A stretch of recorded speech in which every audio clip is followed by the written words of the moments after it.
All right. Hello, hello, hello. All right. All right. All right. Man, it was not a nice day out today. The weather was just like awful. It was humid and then it ended up raining and thundering. Oh, it was just bad out today. Hopefully it'll be better tomorrow. I hope it'll be better tomorrow. But probably not, because it's the middle of summer and it's got to be disgusting around here in the middle of summer. Because that's what it has to be. Gross.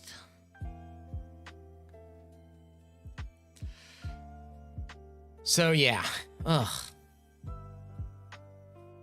But tonight we're gonna do some just chatting stuff. We're gonna talk about the recent layoffs at Bungie and what the hell happened to Bungie.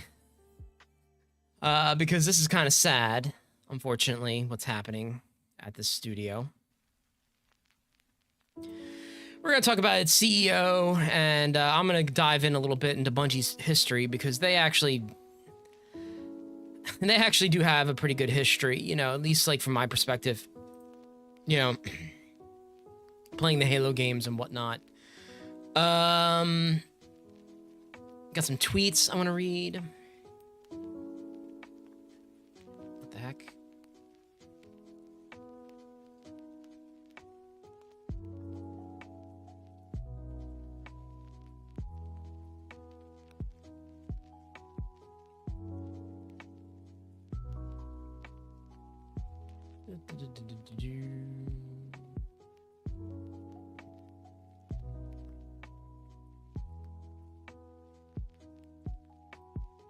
There we go. Just, they have not had a good... Bungie hasn't had a good year. They haven't had a good past couple years, unfortunately. But yeah. You know what? Give me 1 second. I will be right back. Hang on.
And just got another severe weather thunderstorm warning for my area.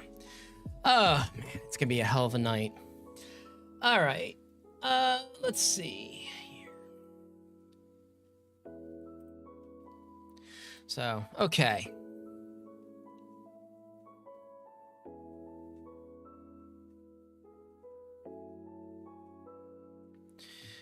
Cover that up.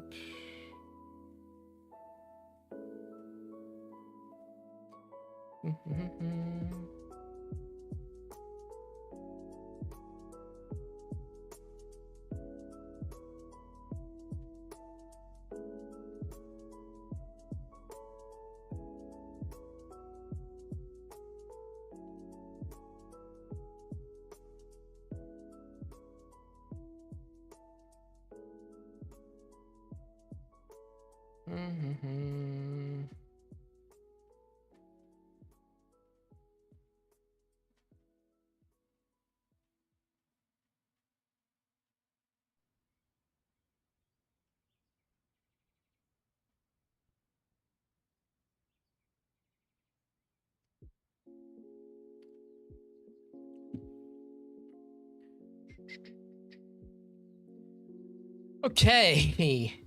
Topic tonight is, or this just chatting stream is the layoffs at Bungie. So as you guys know, some of you guys might know, Bungie laid off on July 31st. 220 of our roles will be eliminated, representing roughly 17% of our studio's workforce. This is kind of a lot. Now, Bungie had over 1,000 developers working for them. Mostly on, you know, Destiny 2, their new expansion, the Final Shape, and they're also working on Marathon, which is like an extraction shooter. I don't really play extraction shooters very much. I think the only extraction game I really ever played was in Call of Duty, and you were just extracting money from the zone. And that's not really an extraction shooter. I don't even know if they still have that in Warzone. But that's really the only mode I've ever played. It's basically supposed to be like Tarkov, and whatever. That's pretty cool. I don't know how Marathon's going to turn out. They're also working on 2 other projects, which we'll get to in a bit. But I just want to read through this statement, and we'll talk about it because apparently the leadership at Bungie needs an overhaul.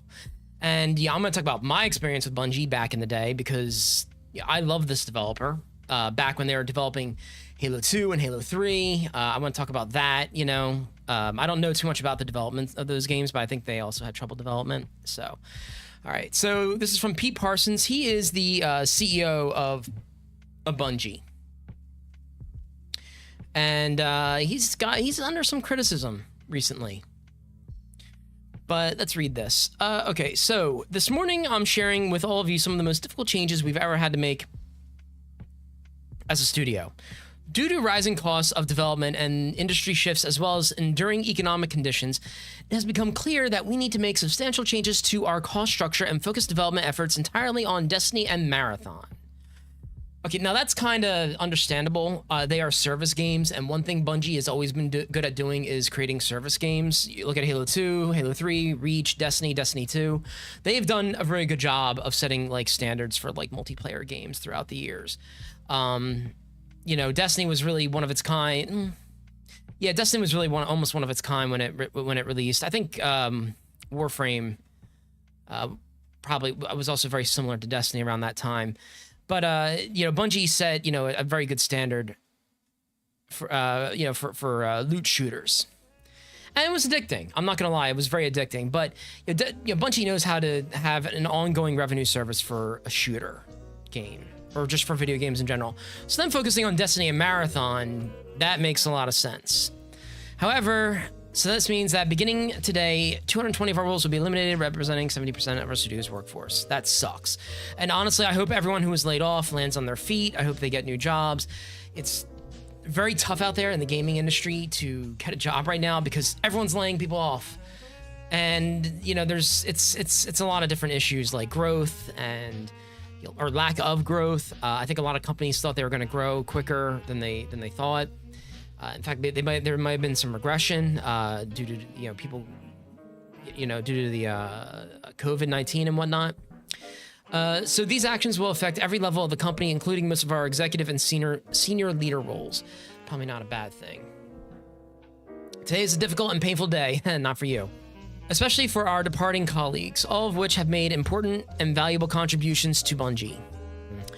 Our goal is to support them with the utmost care and respect. For everyone affected by this job reduction, we will be offering a generous exit package, including severance, bonus, and health coverage.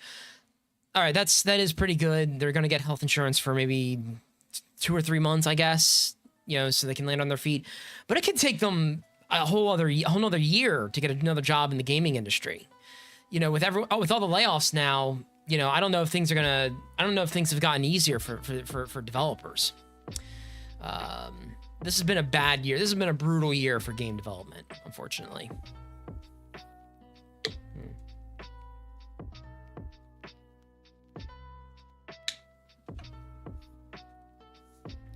Okay, I realize all of this hard news, especially following the success we have seen with the final shape. But as we've navigated the broader economic realities of the last year, and after exhausting all other mitigation options, this has become a necessary decision to refocus our studio and our business with more realistic goals and viable financials. We are committing to 2 other major changes today that we believe will support our focus, leverage Sony's strengths, and create new opportunities for Bungie talent. Okay, this is where it's going to get kind of... I think a lot of people are a little on edge about this, but this might not be a bad thing. First, we are deepening our integration with Sony Interactive Entertainment, working to integrate 155 of our roles, roughly 12%, into SIE, or Sony Interactive Entertainment, over the next few quarters. SIE has worked tirelessly with us to identify roles for as many of our people as possible, enabling us together to save a great deal of talent that would otherwise have been affected by the reduction in force. Second, we are working with PlayStation Studios leadership to spin out one of our incubation projects, an action game set in a brand new sci-fi science fantasy universe, to form a new studio within PlayStation Studios to continue its promising development. So they pretty much announced that they're working on another game, it's an action game set in a science fantasy universe. That's such a broad term. I'm not excited about it right now. The studio hasn't even formed. Okay, that's, you know, whatever, you know, it is what it is. I'm not really excited about whatever this project is. I haven't seen it. Nobody's seen it. I do wish the developer success though in developing it, and I hope they have a smooth development process, because we don't want them to have any trouble with game development, because that can run up the bill as well. Let's unpack how we ended up in this position. It's important to understand how we got here. For over 5 years, it has been our goal to ship games in 3 enduring global franchises. To realize that ambition, we set up several incubation projects, each seeded with senior development leaders from our existing teams. We eventually realized this model structured our talent too thin. Okay, let me rephrase that. We eventually realized that this model stretched our talent too thin too quickly. It also forced our studio support structures to scale to a larger level than we could realistically support, given our 2 primary products in development, Destiny and Marathon. Additionally, in 2023, our rapid expansion ran headlong into broad economic slowdown and sharp downturn in the games industry. Our quality missed with Destiny 2 Lightfall, and the need to give both the final shape and Marathon the time needed to ensure both projects deliver at quality our players expect and deserve. We were overly ambitious, our financial safety margins were subsequently exceeded, and we began running in the red. So basically what that means is, I think the studio just had too many people working on big projects, and they just didn't really know what to do. You know, this is something I've been saying for a while, that the gaming industry isn't really experiencing any growth. Yeah, at least the console industry or the AAA industry, it's not really... There's really no growth in this in the industry right now. You know, PlayStation and Xbox, they're mostly selling consoles to the same group of people that they've been selling them to for the past 20 years, and that's not good. The AAA market hasn't really seen an increase in an audience. So, you know, and game development costs keep going up. I've said this before, but like games like God of War Ragnarok and Spider-Man, they cost over $200 million to make. Spider-Man, I think Spider-Man 2 costs like, I think over $300 million to make. So game development is getting vastly more expensive. You know, the games are getting more complex. And, you know, in Destiny, you know, Destiny's situation is a little different. Well, not different. Obviously, you know, the economic impact of Destiny 2, they have a lot of developers that worked at Bungie. They had like over 1,000 developers at the studio. That's a lot for a studio like Bungie that is only making one service game, which is Destiny 2. You know, they didn't really bother to develop anything else in the middle of you know, this whole plan that they had for Destiny 2. Marathon might have started development too late. And also, yeah, I think leadership is also responsible for this. You know, Bungie's leadership has always been a mess. Even back during the Halo 2 and Halo 3 days, even the Halo days, even the Halo Combat Evolved days. We'll talk about that in a second. Additionally, in 2023, a rapid expansion ran headlong into broad, sharp downturn. Quality miss. Oh, okay, yeah, I already read that. Yeah, okay. After this new trajectory became clear, we knew we had to change our course and speed, and we did everything we could to avoid today's outcome. Even with exhaustive efforts undertaken across our leadership and product teams to resolve our financial challenges, these steps were simply not enough. It's never going to be enough. The only thing that would have been enough is if Lightfall and the Final Shape, those Destiny 2 expansions, sold infinitely better than what they sold. The success of those games had to be far bigger than what Bungie was hoping to be. And I think Destiny 2's been on like a downward trend in terms of popularity, which is unfortunate.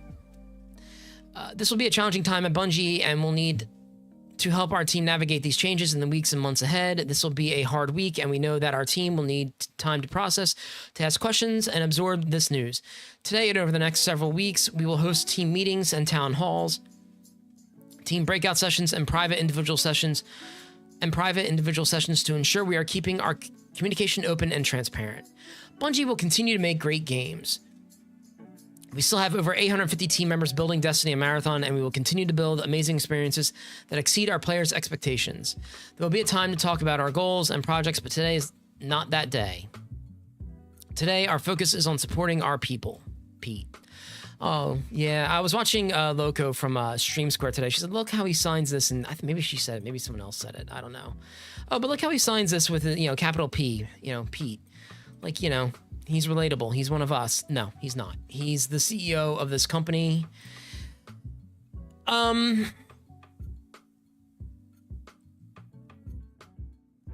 So there's like a lot to unpack here.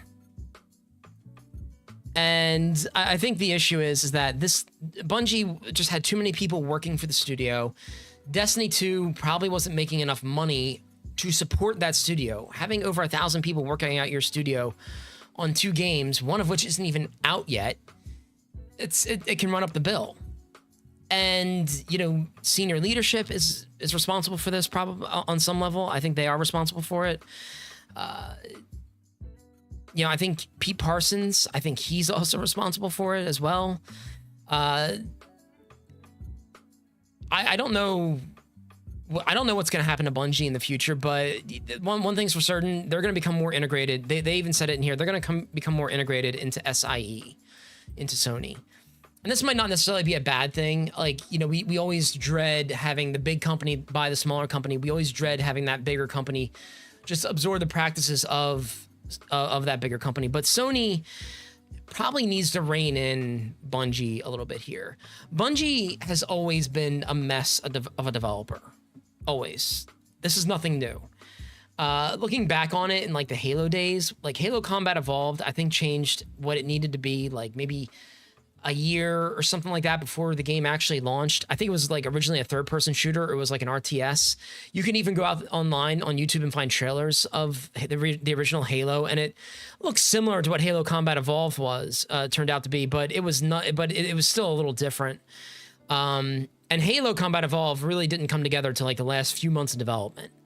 Like they crunched the hell out of that game, and somehow they ended up making one of the best Xbox titles of all time. Like, the first 5 levels of Halo Combat Evolved were some of the best levels, I think, in Halo history. Like, Assault on the Control Room, which is, like, probably one of the last good levels. Well, one of the, not one of the last good levels, but one of the most memorable levels in Halo history. Everyone loved that level. That level was massive for its time. Hey, Angela, how you doing? How's your Friday going?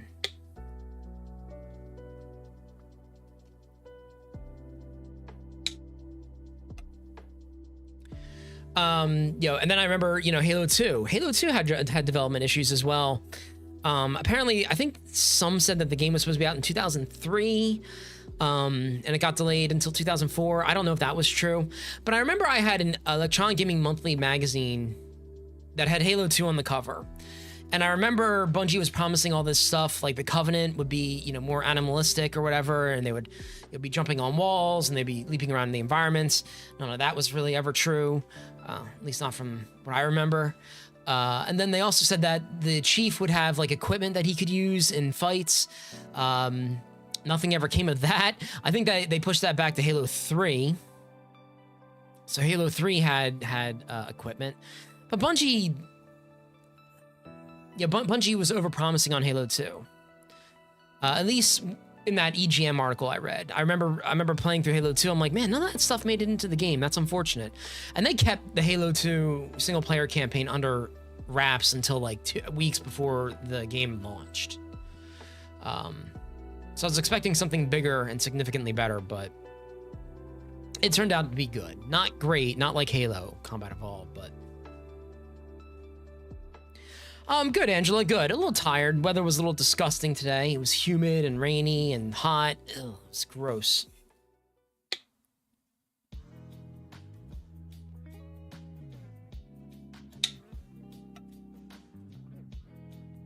But one thing I will say about Halo 2 had excellent multiplayer. Like, the multiplayer in Halo 2 was amazing. Like, there are times where I still jump back into Halo 2 and I'll just run around the levels by myself, just like looking at all the Halo 2 levels and just like, thinking back on memories that I had playing with my friends on those levels. Halo 2 had very good multiplayer. It had matchmaking, it had a rank system, it had multiplayer, it had good multiplayer maps, it had all this great stuff, and I don't think people really cared about how sloppy Bungie was in getting in their development process, because it didn't matter. We were having too much fun.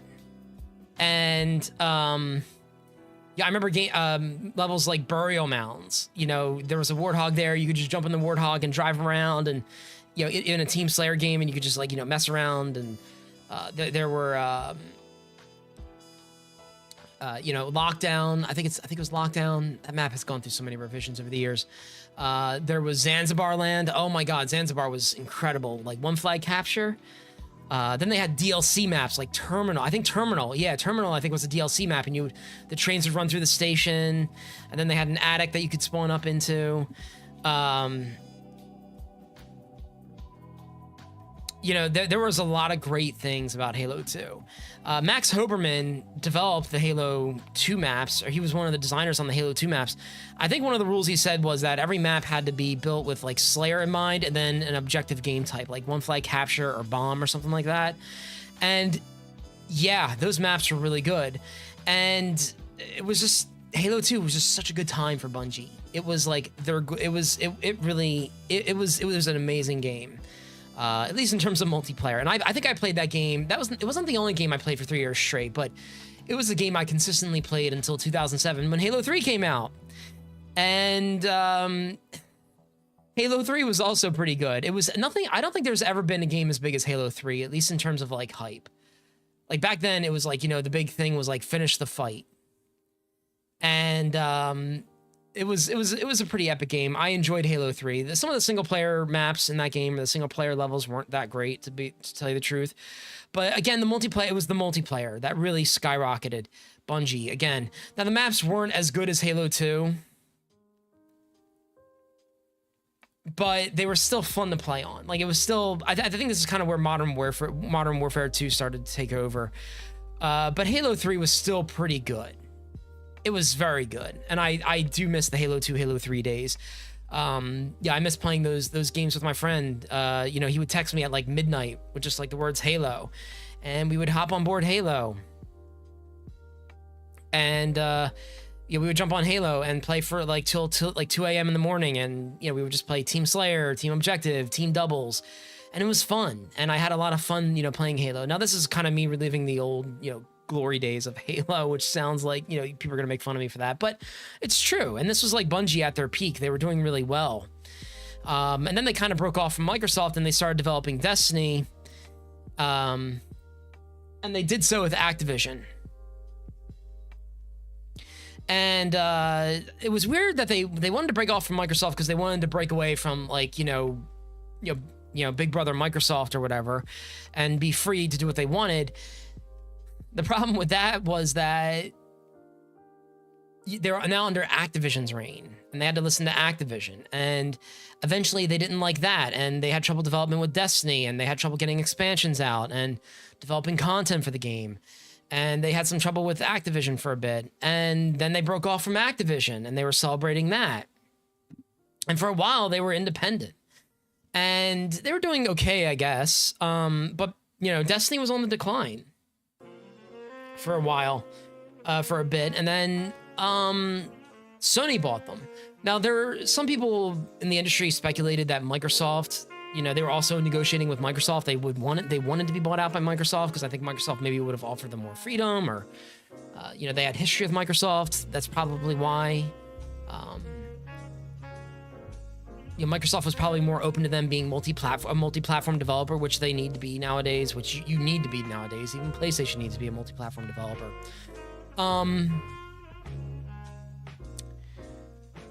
Now, some people were saying that when they were bidding, with Microsoft, and, you know, they were also talking to Sony, I guess, Microsoft would offer them a higher price, and then Bungie would go back to Sony, and Sony would have to up the price because, you know, they have to, for their shareholders, they need to spend, you know, if Microsoft offers them more than Sony, and Sony buys them for less money than Microsoft offered, they can get in trouble with the shareholders and whatnot, I guess.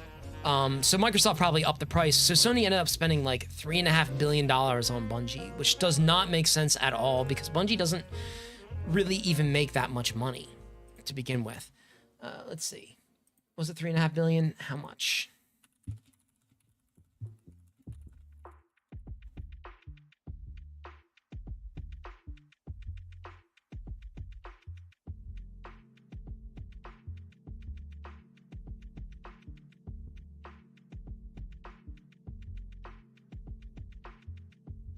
Yeah, they spent like 3.6 billion.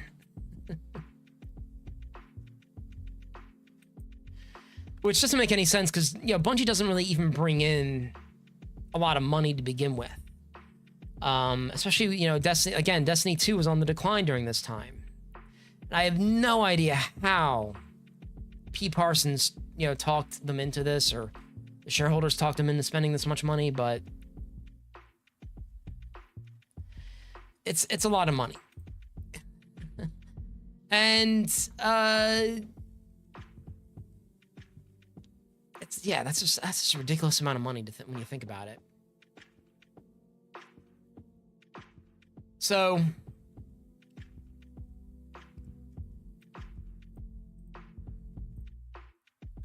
yeah, let's hear what Jeff Grubb has to say about this whole thing. Herman Hulst runs Bungie now. Now, Herman Hulst is mostly in charge of first-party development at PlayStation. This is something that some people were dreading, I think, online, but this might not be a bad thing. I mean, you have to get your studios in line. Bungie needs to be reined in. You know, when they go off the hook like this, you know, this is what happens. They run in the red, and they run up development costs. They have trouble getting out the expansions. Also, they attempted to soften the blow by sending many people from Bungie into SIE instead of just cutting them. I thought the number of jobs lost was going to be closer to 350. Yeah, thank God it wasn't, but still, over 200 is bad enough. I'll put it as far as I know, which isn't everything by a long shot. In time, Bungie will lose its autonomy and will become like any other PlayStation Worldwide studio under SIE and Herman Hulst. And by in time, I just mean this is a process that is starting now, but it is happening. I'll talk about this more on GMM tomorrow. I think we can suss out the answers to most of the questions that people have. Also, I bet we'll get some more reporting by then as well. Listen to Games Mess Mornings on YouTube or Pocket. There was something huge with Marathon next year. So yeah, apparently a lot of people are thinking that Marathon will be big. I don't know how big an extraction shooter is going to be. Extraction shooters could be a little tough to play. They're a little complicated to play, like Tarkov. Although I think Bungie could hopefully come up with a system that will make it easier to play. Maybe, I don't know. We'll see. We'll see what happens. But some people are, pretty pissed. Pretty pissed about this. Let's see. Bungie CEO Pete Parsons reportedly spent over $2.3 million buying classic cars after the Sony acquisition. This was uncovered the same day he made a statement saying that he laid off 220 employees because the company had been dealing with financial challenges. Yes, the CEO was going out and spending over $2 million on vintage cars, which I just cannot fucking believe. Like, I cannot believe that. You want to talk about an issue in the gaming industry? CEOs get paid a lot of money and they waste a lot of money. And then when it comes to cuts, the people below them get the short end of the stick. They're the ones who have to, go out there and try and survive and get a new job. There was a story of a woman, she worked at Bungie. She was supposed to go on maternity leave next week because she's about to have a baby, and she got laid off this week. Now this person, has a baby on the way, and they have to worry about getting a new job in the gaming industry, which is already very difficult to get a job in because there's been layoffs left and right in this industry. Microsoft laid over 2,000 people, almost 2,000 people from Activision Blizzard King. It's ridiculous. And he's going out and spending millions of dollars on on cars. This is from a person who worked at Bungie, who used to. Coward, you did this. You chose this. I'm already listed as do not work with, and I don't care anymore. You lied to my face, straight to it. You also invited me to come see your new cars 2 days before you laid me off. 2 fucking days. Leave now. This just goes to show that people at the top don't really care all that much about you. They don't. Corporations, it's nice to be devoted. I'm glad the people who made, who develop games, they are very passionate people.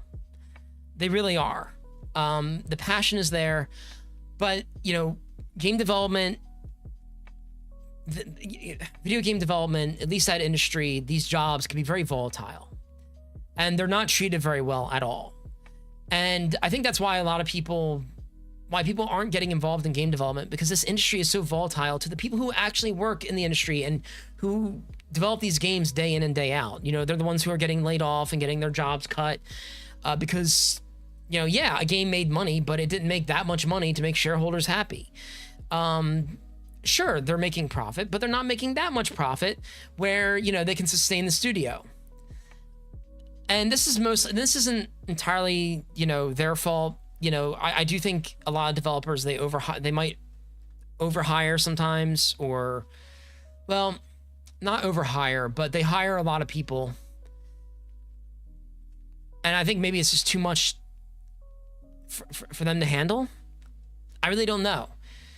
Right now, the industry just isn't doing well. And Bungie themselves, like I said, they're not doing as good as they were years ago. I'm glad that developers have this passion for developing games, and I'm glad that the final shape turned out to be as good as it was. That's good. That's a good thing. But it's just a tragedy to see that they poured all that love into the game and then they get laid off. And there were a lot of reasons for it. But yeah, maybe Bungie was too big. Maybe they overhired because they thought their game development was going to, or they thought their game was going to grow beyond what they were projecting or what they thought they could make, and it just didn't hit those goals. Because the industry isn't really growing, and that's unfortunate for the workers who are working in the industry, because they're the ones who get hurt by this the most. It's not their fault they got laid off. It's really the fact that the industry is just going down this path of making games bigger and adding so much stuff into the games that the cost of it is going up. And when I say the cost, that means they're hiring more people. And they're just not hitting records, or they're not making as much money as the shareholders want them to make. It sucks. It really does suck. And I hope, like I said, I hope everyone who is laid off finds work in this industry.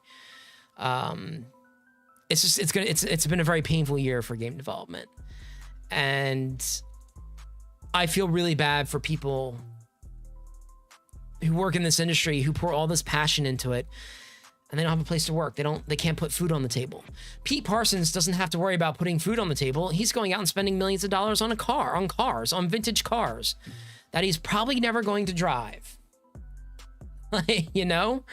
And, you know, here you have people who are getting laid off who can't put food on the table or have to worry about where their next meal is going to come from or where their next paycheck is going to come from in an industry that already treats them pretty badly, pretty poorly.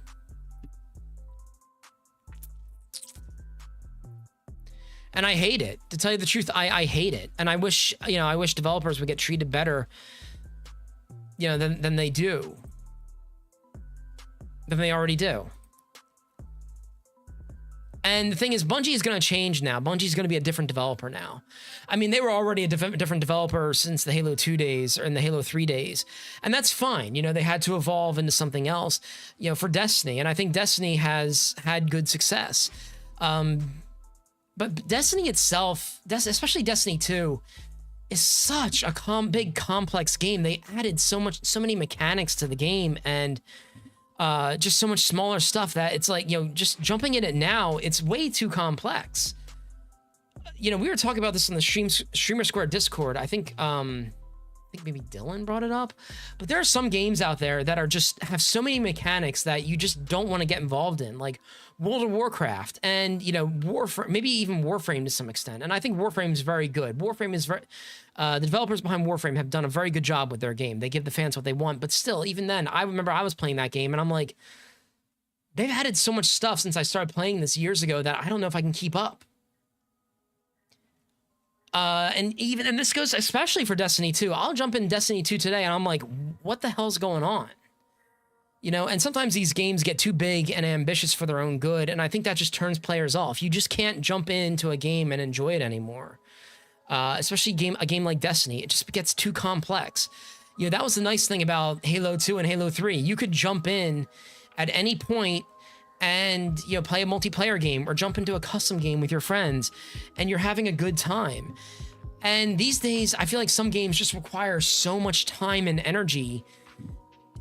You know, even multiplayer games like, you know, Apex Legends, for example. I've been playing Apex Legends for the last 4 years, and even I don't feel like I could, I played Apex Legends for about 4 years, and I feel like I can barely keep up with some people these days because you have to play so sweaty all the time.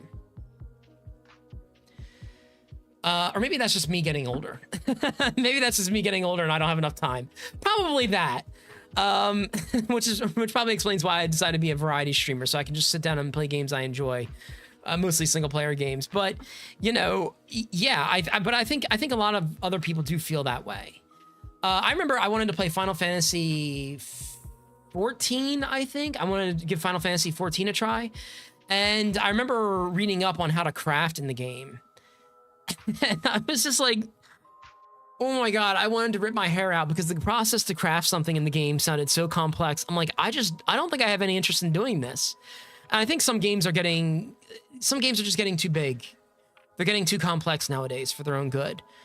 Yeah, one thing, I'm not much of a Pokemon player, but you know, when I sat down and played Pokemon, I liked the simplicity of it. You know, I liked how simple it was to sit down and enjoy it. Yes, there's a lot to it, but I also kind of enjoyed the depth and the simplicity to it. And that sounds silly, but there's some truth to that. You know, some games I just want to have fun with, like Super Mario Odyssey. You can go back and watch my previous playthrough of Super Mario Odyssey that I did over the winter. And I had a smile on my face the entire time I played that game. Sometimes I just want to sit down and just have fun with the game. And I don't feel like I want to get too deep into the mechanics of the game and figure out what different things do, because I might get, you know, I'm afraid I'm going to get bored, or it's going to get too complex and it's just going to turn me off. You know, there's times where I wanted to get into World of Warcraft and I felt like it was just too much. Like I had to catch up on almost 10 years worth of expansions to get into the game. With Destiny 2, it's like I have to go buy maybe 2 or 3 expansions to get back into the game, or at least understand what's happening. The onboarding process for Destiny 2 is going to be very difficult. It's near impossible to get, you know, into the onboard. It's going to be very difficult for them.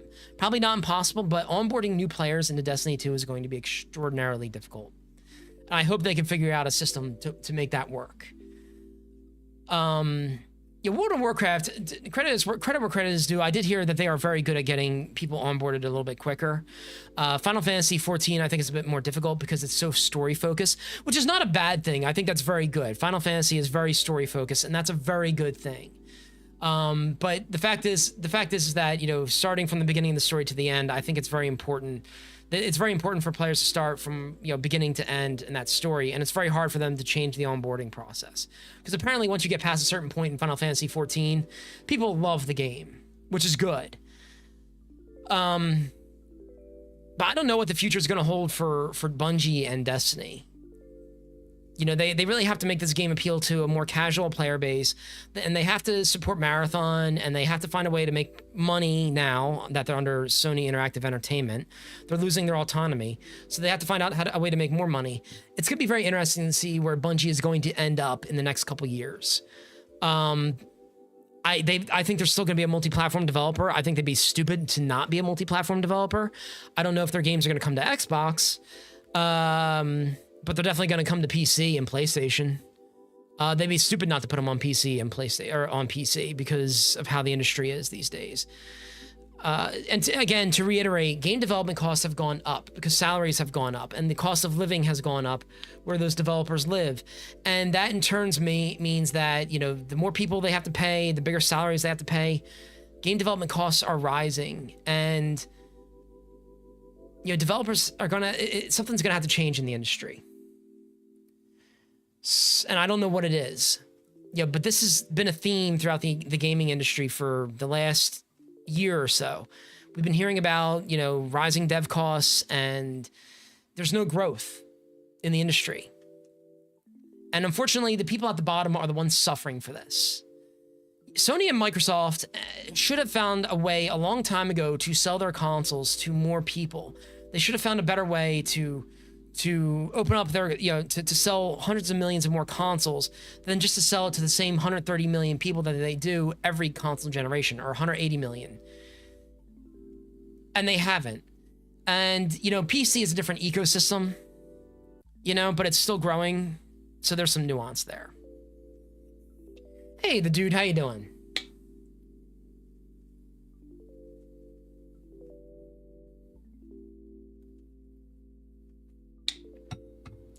I played Apex for the first time and I almost won, but my teammates got downed and we were attacked. We were being attacked. It was a good and fun game, though. I'm glad you had fun. Yeah, I don't like it when my teammates get down. That's never a good feeling. That is never a good feeling.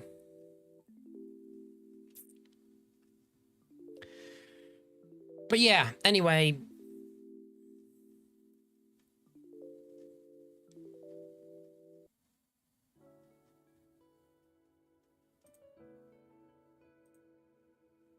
Yeah, there was a rumor recently that Microsoft, I think from Jez Corden, Microsoft is creating a small studio inside Blizzard to make, you know, smaller games based on Blizzard franchises. I think that's a great idea. I love smaller games. You guys see me play smaller games on stream. I played The Prince of Persia, The Lost Crown a couple months ago. It was a wonderful game. It had its issues, but it was wonderful. You know, I like smaller games. Sometimes smaller games are where it's at. You know, I don't think every game needs to be a big AAA game at all. I like those smaller games, and I think it's going to be very important for developers to sell those smaller games to an audience over the next couple years, because making a big AAA game, yes, they're still going to be around, but making them is going to be it's going to keep getting more difficult every console generation. Every time we get better hardware, it's going to get more difficult because developers want to, you know, expand their imagination of what they can do in the game world. And what that's going to cause, you know, it's going to have more people needing to come in and help develop the game and test the game, and you know, you got to market it. It's getting more and more complex. And unfortunately, Bungie is also a victim of this. You know, I really do miss the old Bungie days, though. Oh man, it's the old Bungie days. Those were the days. Halo 2 and Halo 3. So good. So good.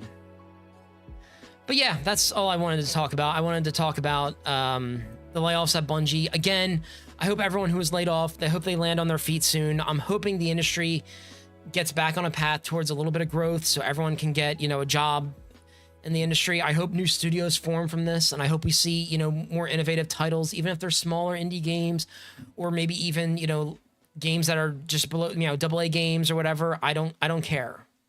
I hope everyone lands on their feet so they don't have to worry about where their next paycheck comes from. So yeah, that's what I wanted to talk about today. Oh yeah, Mr. Beast. Yeah, he was faking challenges. Yeah, I remember this. Yeah.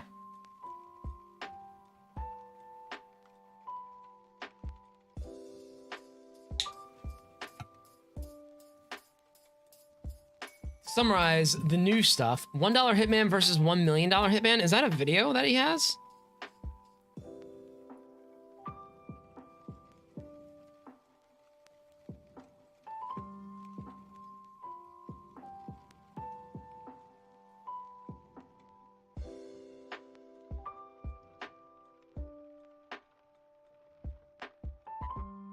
And I heard some of the prize money that he was giving out are like to employees, or, you know, so the people who are involved in his challenges are like friends of employees, and sometimes even employees themselves.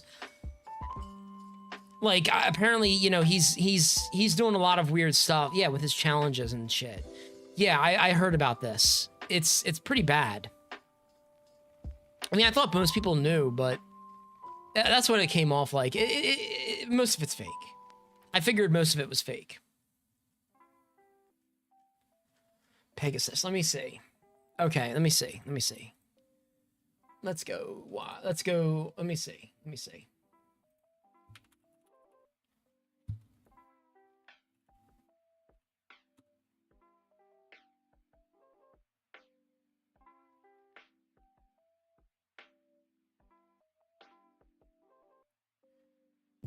We can still do some just chatting stuff. Give me a second, Angela.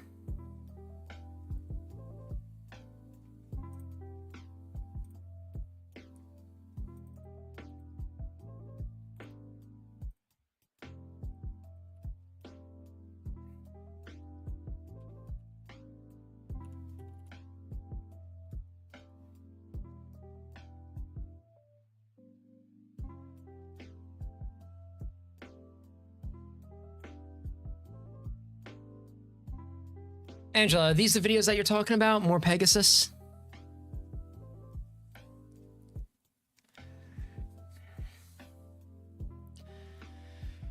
All right, do you want me to watch a video?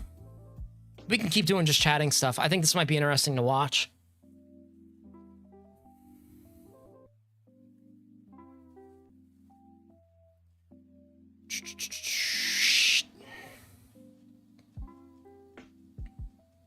If you want, Mr. Beast is threatening to sue. Mr. Beast team finally responded.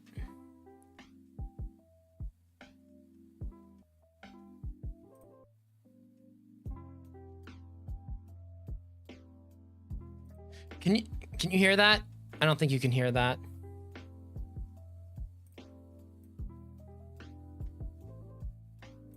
Angela, let me know if you can hear this video. Viral video, and it is getting bad. So last time we talked about the Chris Tyson situation where Mr. Beast's childhood friend Chris was exposed for talking to minors in very weird ways and being a PDF file. Yeah, I heard about this. Apparently back then she was being, yeah, that is massively inappropriate to do. And if Mr. Beast knew about it, that's not good. No, that's not good. You should not be covering for no. You told me about that. I think I remember hearing about this, and Angela, I think you brought it up the other night. Yeah, he was, he apparently Mr. Beast was covering for her or something like that. But it turns out Jimmy also has plenty of skeletons in his closet. A recent video by Dogpack404 has gone viral titled, "I worked for Mr. Beast and he's a fraud," with some serious allegations made towards Mr. Beast. Some of them include faking his videos, promoting gambling to children, conducting illegal lotteries, rigging games and videos which involve millions of dollars in prize money, which is also a crime, not giving out the prizes that he promises, false advertising, exploitation, and a whole lot of stuff, right? And the thing is, this video did not even show up in the YouTube search bar for several days, despite having 200k views, which is seriously suspicious and very much looks like a shadow ban. So let's get into this video, break this down, starting with the allegation that Mr. Beast is faking videos. Also, if what we had to film was scripted, you know, because what we do is not scripted, so you have to plan. Honestly, look, being 37 years old and understanding what I do about the entertainment industry, I don't understand very much, but let me start that over. Okay, views, which is seriously suspicious and very much looks like a shadow ban. So let's get into this video. Okay, all right. Okay, understanding what I know about the entertainment industry and whatnot, it would never surprise me to know that some of his videos were faked. I mean, you could tell just by watching them that, yeah, there's some drama, there's some dramatization in there. And most of the time that's fake. You know, I mean, even my dad would admit it, would tell me it's fake. And my dad's an old guy. He's gonna be 77 soon. And even he'll tell you some of the stuff that he'll say it's all fake. He's told me that for years when I was a kid. You know, most of the stuff of what you see on TV is mostly fake. And honestly, in some cases, if it's high production value on YouTube, it probably is as well. It is crazy how, however, since Kendrick dropped Not Like Us, pedophiles have started coming up. Yeah, pedophiles started coming up. Yeah, it's been a thing now for a while, for you know, the last few months, ever since Kendrick. Yeah, and then there's the whole Dr. Disrespect thing. I don't know if you remember that, but Dr. Disrespect got in trouble for, you know, talking to a minor on Twitch through their Whisper system, and that's why he got banned from Twitch. So yeah, that whole thing's been, yeah, a lot, yeah. And yeah, I remember that. Break this down. To tell you the truth, I was not that involved in the whole Kendrick Lamar versus Drake thing. It was not something I was too interested in, but I kind of understood the gist of it, that Drake was kind of hitting up underage girls, which is not good. It's not good at all. Starting with the allegation that Mr. Beast is faking videos. Also, if what we had to film was scripted, you know, because what we do is not scripted, so you have to plan for a bunch of variables that you can't control, blah, blah. So yeah, I don't believe that. I do think some of his videos are scripted, or there's just there's too many coincidences, like, for them to just not be scripted. But if what we did was whatever. scripted, holy shit, this stuff would be easy to pump out. Have you ever faked a video? No. But this train track is CGI, these bus wheels are CGI, this explosion is fake, this shredder is CGI, this car is digitally lifted, this pit is fake, this guy is fake, this raccoon is a paid actor, this island costs more than $1, this city is not abandoned, these buildings are CGI, but it's not your only way out. You can literally get an Uber to the airport for $20. That's not a lurker, it's just a guy. This whole room is fake, this contestant is an actor and a secret employee. Wait, hold on, go back to $20. that. That's not a lurker, it's just a guy. This whole room is fake, this contestant is an Yeah, that looks, that you could tell that's CGI. That does look like CGI, right? But why say it's not? Yeah, I don't think I minded that it's fake. If it's for entertainment value, that's fine. You're right. I don't mind that it's fake. But if you're saying it's not fake, you're a bullshitter. I mean, but look at the CGI. Like, this is not good CGI at all. Like, this is not good CGI. I mean, they probably did the best of what they could with, like, I'm guessing maybe Adobe After Effects. Maybe Adobe After Effects. Like, you could see that it's fake, right? Like, this doesn't look... It just doesn't look good. Pause the music.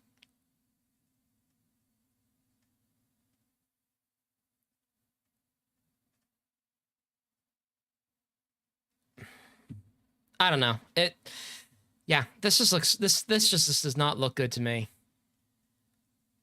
But again, though, you know, I'm the type of person to just, like, point this stuff out because that's just the way my mind works. Like, You know, like I'll pause scenes in movies and say like, wow, that does not look good at all. Like I remember I did that to Thor: Love and Thunder. I'm like, this looks like something an amateur could do in like 2 weeks. No offense to the special effects teams, but they don't get a lot of time to work on those Marvel movies. But like, you know, don't say it's real and then do this. You know, I think a lot of people assume that it's real. An actor and a secret employee at Mr. Beast. They had him dive through this fake door twice. That does look fake. This line is scripted. This action is scripted. In fact, pretty much all the videos with Mac are scripted.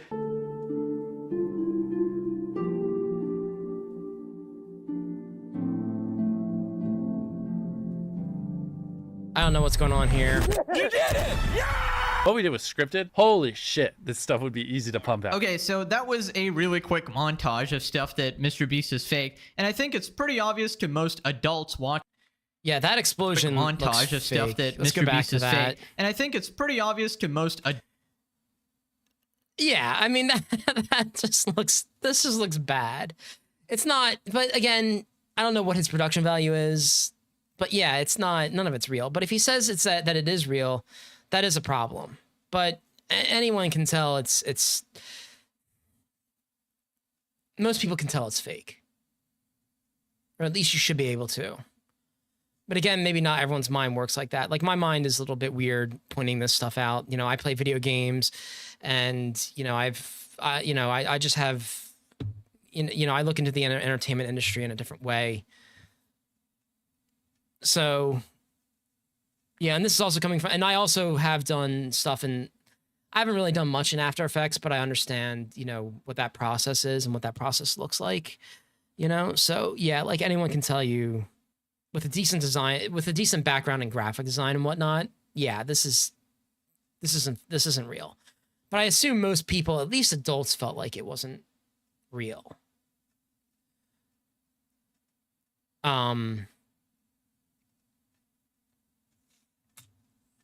Adults watching that Mr. Beast is faking his videos, and he clearly lies about it because every video has those incredibly high stakes all up into the end, and obviously Mr. Beast spends millions of dollars on his videos, so he's not going to pick somebody who like quits in 2 minutes, or he's not going to make the challenge end in 2 minutes. He's purposely going to manipulate the events, manipulate the contestants so that they're not going to quit halfway, and it's going to be neck and neck all the way up till the end for that retention. Now, the most damning allegation here has to be this guy called Mac, right? So Mac was made out to be this random person that is trying so hard to win these challenges, and everyone is emotionally invested in his success. See, this is what pisses me off, is that they're telling them like any regular person can win all this money. Or at least that's what his audience feels like they can do. And that's not what's happening here. Like, not everybody is going to be able to win. Like people think this is just an average guy. This guy might work for Mr. Beast or has some connection to him. And they're winning all this money that can pay for like a Lamborghini or I don't know, whatever fucking car that is. Like, Well, it turns out in reality, he's just a Mr. Beast employee living in a mansion, and he purposely stalls out the videos to make it intense. Let's talk about Mac for a second. We will die. Do you understand that? I found public records showing that Mac moved from California to Greenville, North Carolina, where Jimmy is located, back in August 2023, 2 months before he appeared as a contestant. According to a former Mr. Beast employee, this is around the time when Mac started working full-time on the editing team at Mr. Beast. Also, he didn't just move into any old house, he moved into a $1 million mansion. His 6,000 square foot $1 million mansion comes with a movie theater and 7 bathrooms. What are you gonna spend the $800,000 on? I mean, my life's changed now. Yeah, I'm sure that $800,000 is really gonna change your life. Okay, $800,000 is sometimes life-changing money. It's not gonna make you rich forever. Okay, yeah, you know, but like it might be able to buy like a decent house in a good neighborhood. You might be able to pay that off, or buy a nice car like a Model S.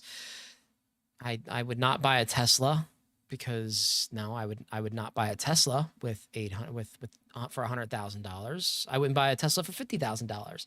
I wouldn't buy a Tesla, period. I'd probably buy like a Lexus.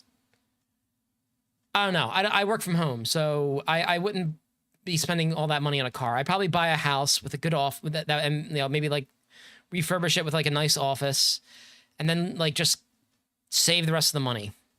you know, no reason for me to go out and spend $800,000 on cars and yeah, Mac I'm is a not nice buying car. cars. Tell me, where are we right now? And no, Teslas are not nice cars.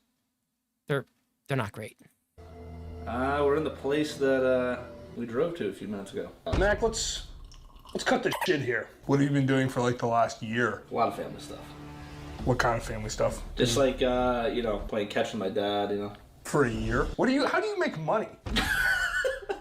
Okay, so this is pretty much confirmed that Mac is an employee, meaning if he wins or loses a challenge is pre-planned out. As long as the car is decent, I'll buy it. Yeah, as long as it's decent. Okay, pausing this doesn't look right either. Maybe that's just, I don't know. This doesn't look right either to my head.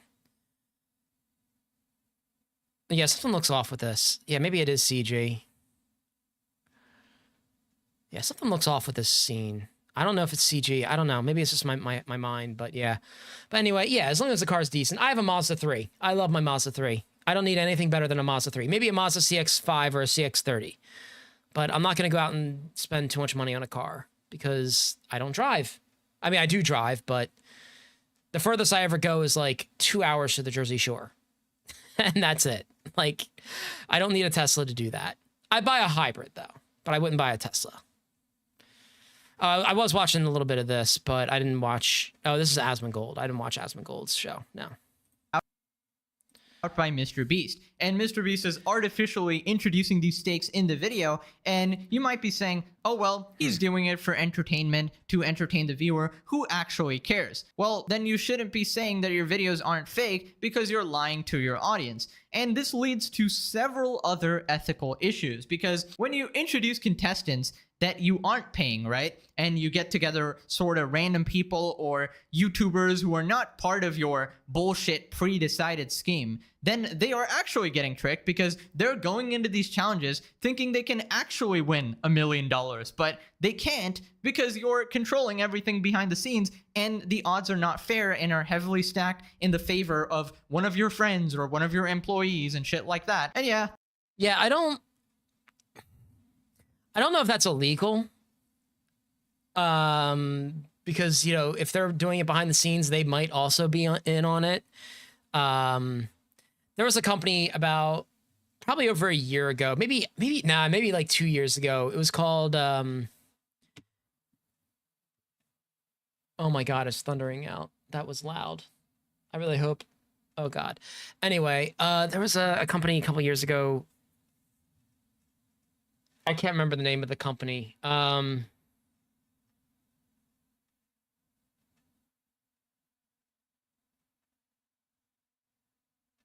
Shoot, what was the name of that company? They were basically saying they were giving away PCs. What was it called?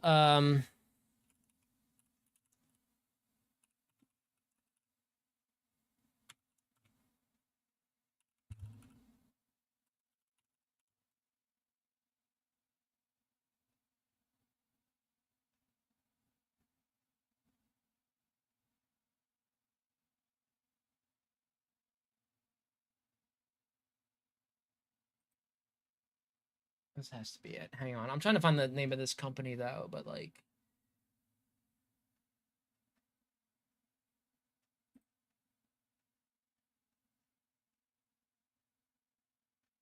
No, not them.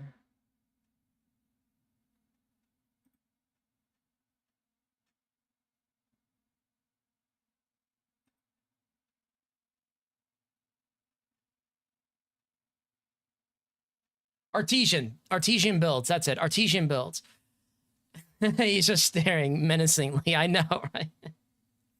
That's right. Their name was Artesian Builds, and they were basically, the guy said that any affiliate can enter in this contest to win the PC, and they did. But then he changed the rules at the last minute and saying only these people can enter the contest to win the PCs.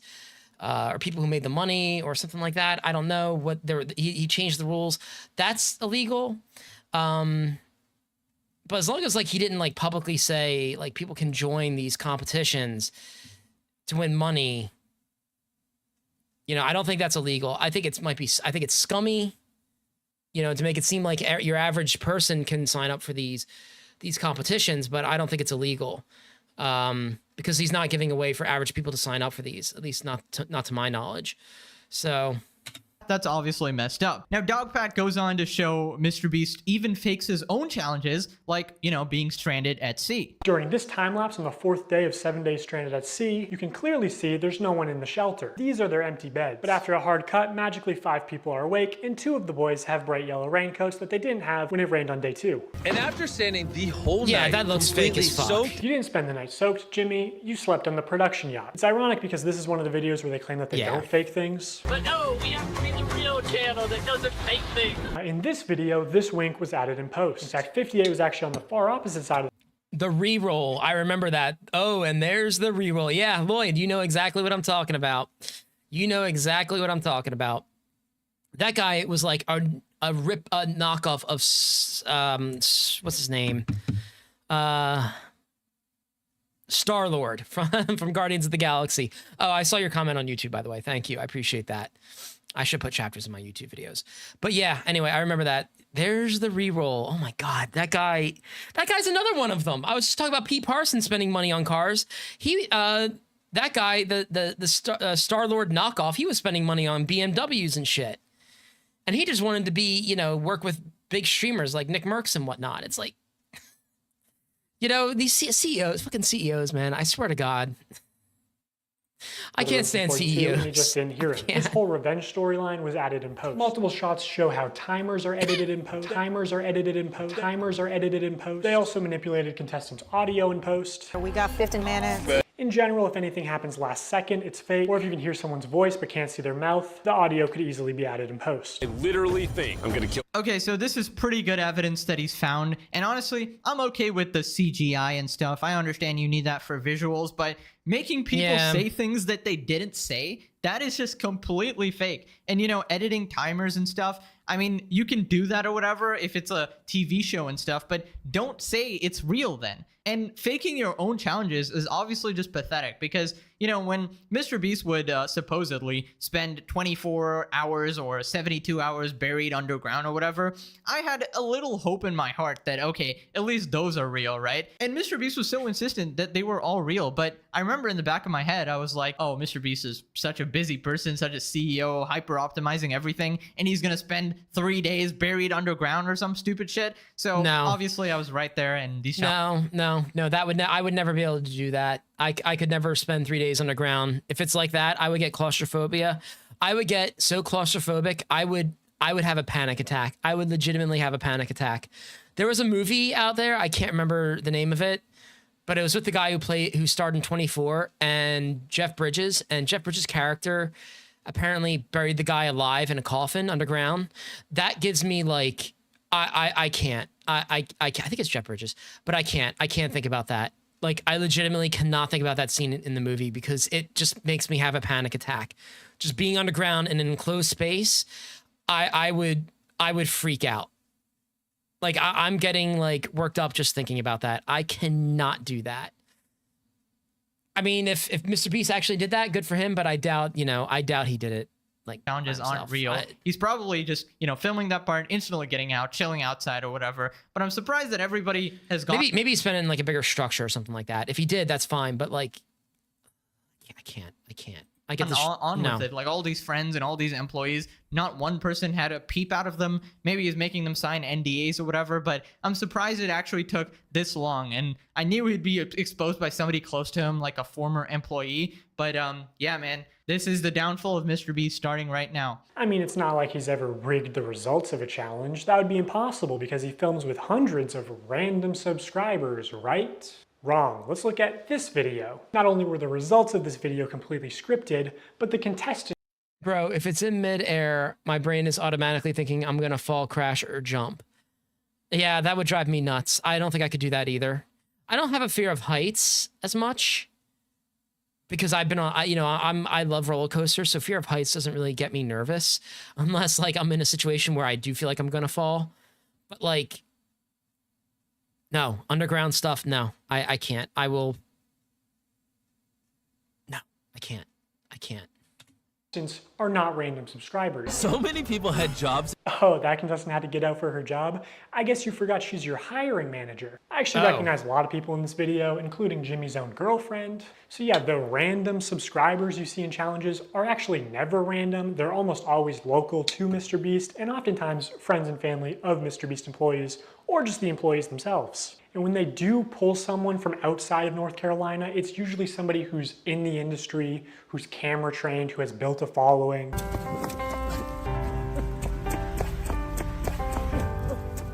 What?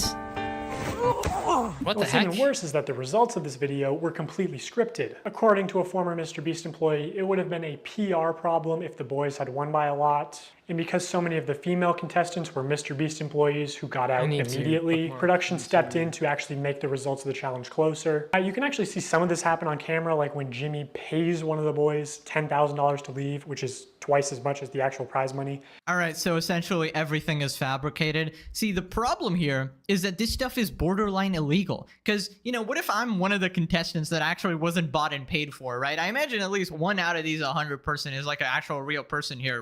No, see, I believe they're all paid. I actually don't think that, I don't think they are random. I don't believe they're all random people. I think they're all people that are aware of what's going to happen, when they go into it. Like, I can't believe, I don't see him breaking the law. This guy has lawyers. He understands that that might be illegal or it might be shady. I don't think he would do that. Like I said, this is all, anything Mr. Beast does is for entertainment. It's all entertainment at the end of the day. Which is fine. That's fine. It's like Survivor. It's entertainment. That's all it is. He just did it on YouTube, and everyone thinks everything they see on YouTube is real, because sometimes maybe it is real.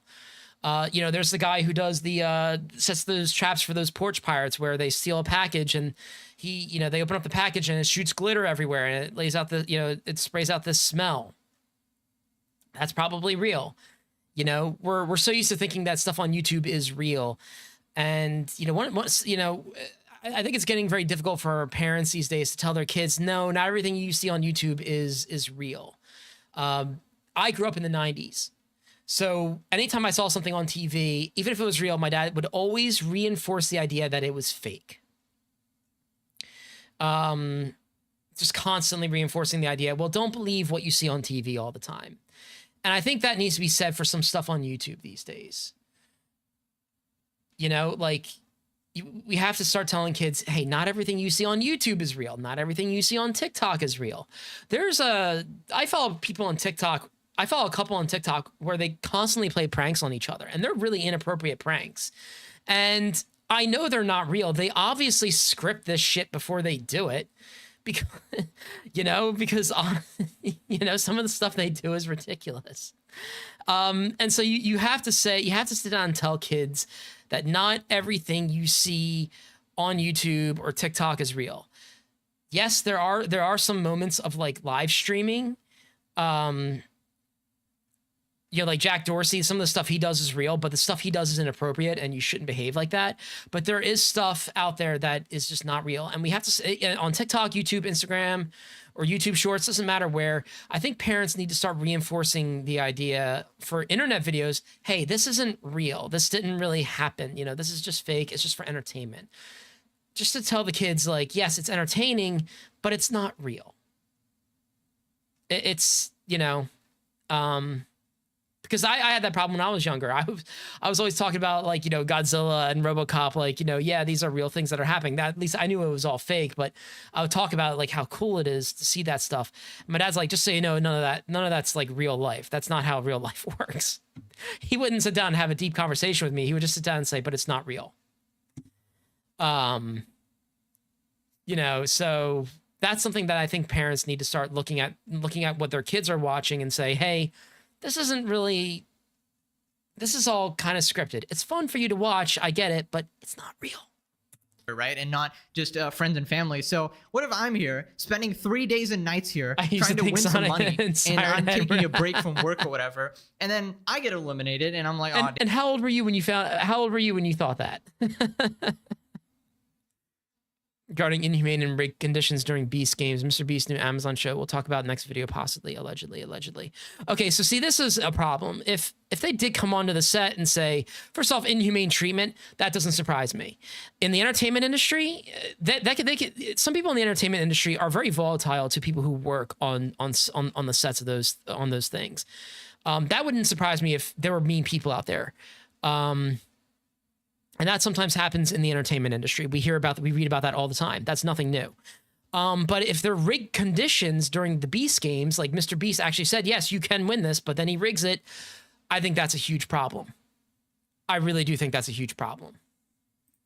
Damn, I didn't win. But then I realized after watching this video that the other 90% of the contestants are just your friends, your girlfriend, your whatever the heck, and they were going to win anyways. And you're scamming the legit people who came there to win some money. That is some really scummy behavior. And I gotta take the L here, guys. You guys remember Rosanna Pansino? She was this YouTuber who has been calling out Mr. Beast on Twitter for faking his hide and seek challenge. And she essentially said that she was supposed to place maybe like second place in the hide and seek or something like that. And, you know, everyone was like, oh, you're being petty. Who cares? Who actually cares, right? And I even criticized her before. But after looking into it a little bit more, she was right. If she thought she could actually, you know, win some money there, or thought it was legit and Mr. Beast was rigging the results or whatever, somebody actually broke the rules of the challenge and stuff, and they weren't called out, but she was actually eliminated. And I've defended him a lot of times against people who would criticize his charity and stuff, but there is just overwhelming evidence now that shows Jimmy is shady as F.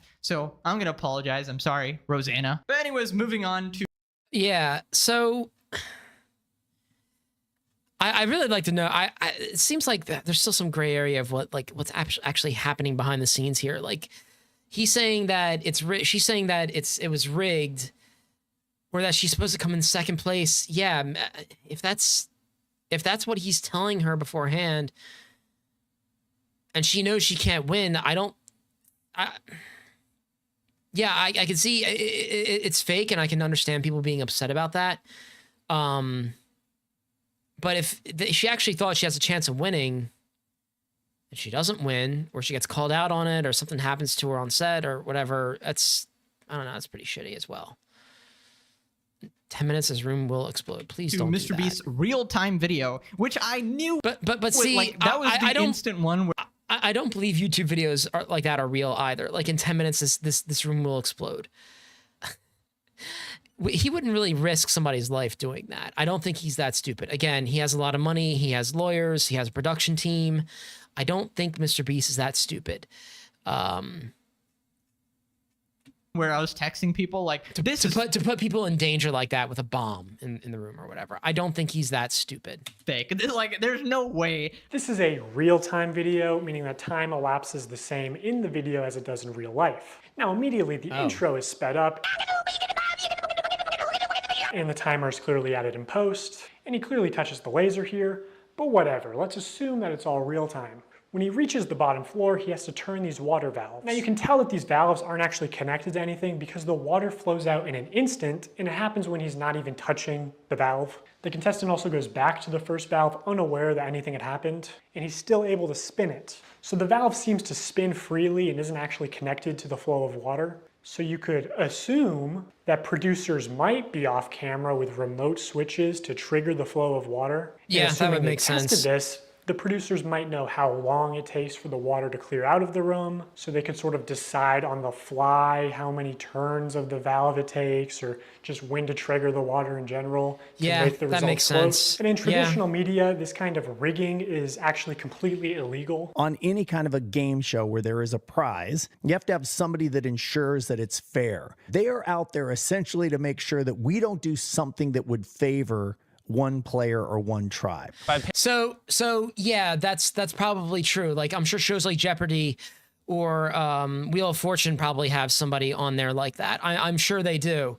Because anybody can get in on those shows and win that prize money. But I don't know if any of these are like open competitions. Angela, do you know, like, are any of these like open competitions? Like, can anyone sign up for them? Because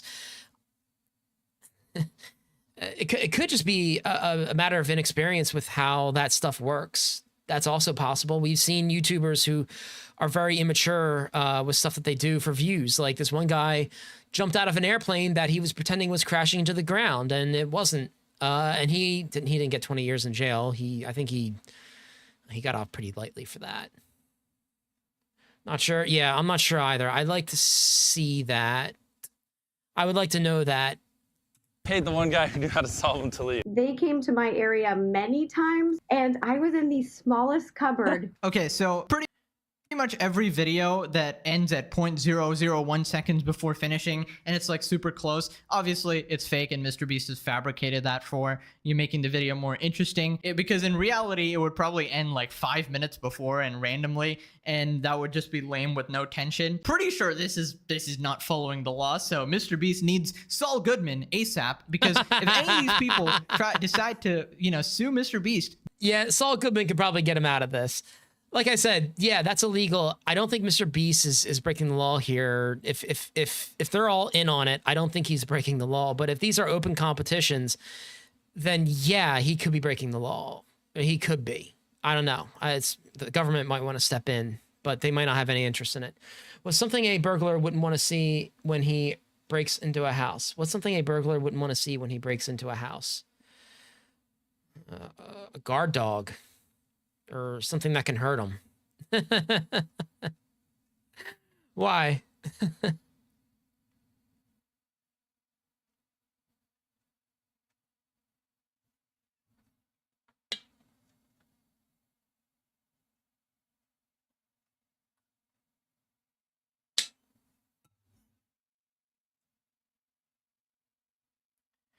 It's a Jeopardy question. What's something a burglar? What is a guard dog? Yeah, that's something if I was burglarizing a house, I would not want to see a guard dog because I don't want a dog coming after me. Oh God, I have to look it up. Oh God. Okay, hang on. Oh my God, it's still thundering out there. Are you serious? This fucking weather, man. I swear to God.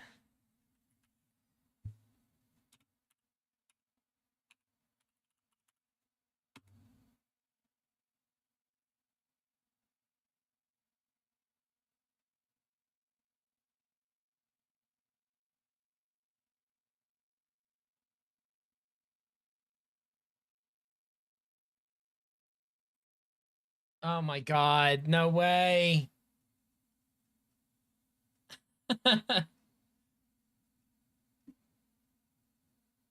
Oh, that's so inappropriate.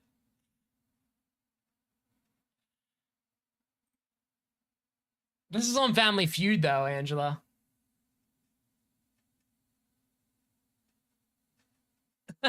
Steve Harvey ruled it was the correct answer. Holy shit.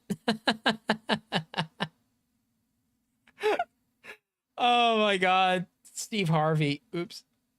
Yes, I did. I saw that. Yeah. Yeah, I did. That was, oh God. Talk about being scarred for life. That's pretty funny. All right. They are going to win. You can prove a No, lot of this he's not stuff wrong. with the evidence this guy's used in this. But someone on Reddit wrote as the answer, a smart ass kid with a BB gun and a house full of traps, alluding to Home Alone, which is true as well. Video. So anyways, moving on to the one bad part of this guy's video. This should probably have been left out. He basically says the banner on MrBeast's channel, the subscribe for a cookie, is manipulative, which it's a bit of a stretch. Now, as adults, we can recognize that subscribe for a cookie is a joke. It's not a real offer, but again, MrBeast's audience is primarily children who may have authorities in their life that actually use sweet treats or video game detentions as forms of reinforcement, and you aren't born understanding sarcasm. Okay, just gonna be fair here, that is a bit of a weak point, but it doesn't invalidate all the other points in this video like some people were saying. This guy has made a shit ton of good points in this video, right? I get the context he's going for because there is a lot of subtle manipulation of children going on here, especially with subscribe and you win $10,000.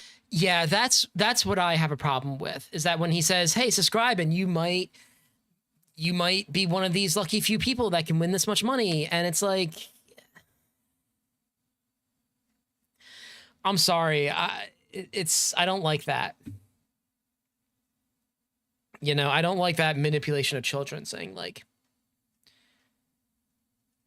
if you subscribe, you could be one of these people that I run into on the street and win and get money or whatever. I just don't like that, how they manipulate, you know, children like that. It's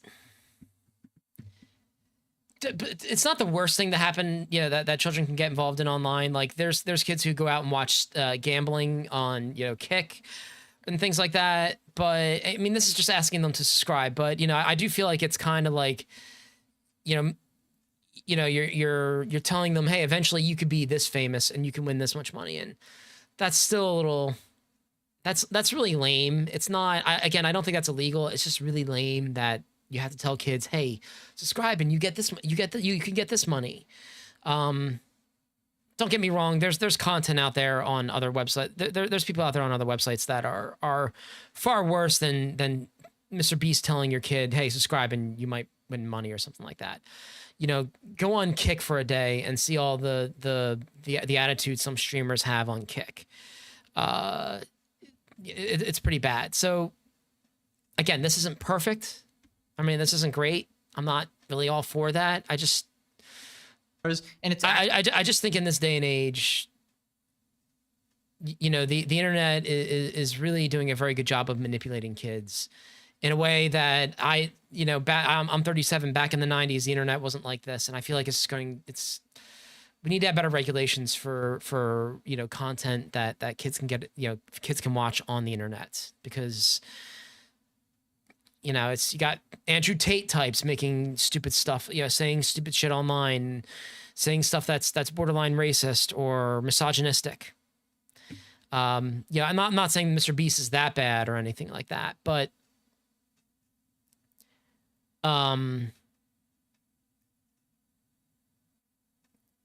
yeah, it's not great. Buying a lottery ticket essentially for 7-year-olds.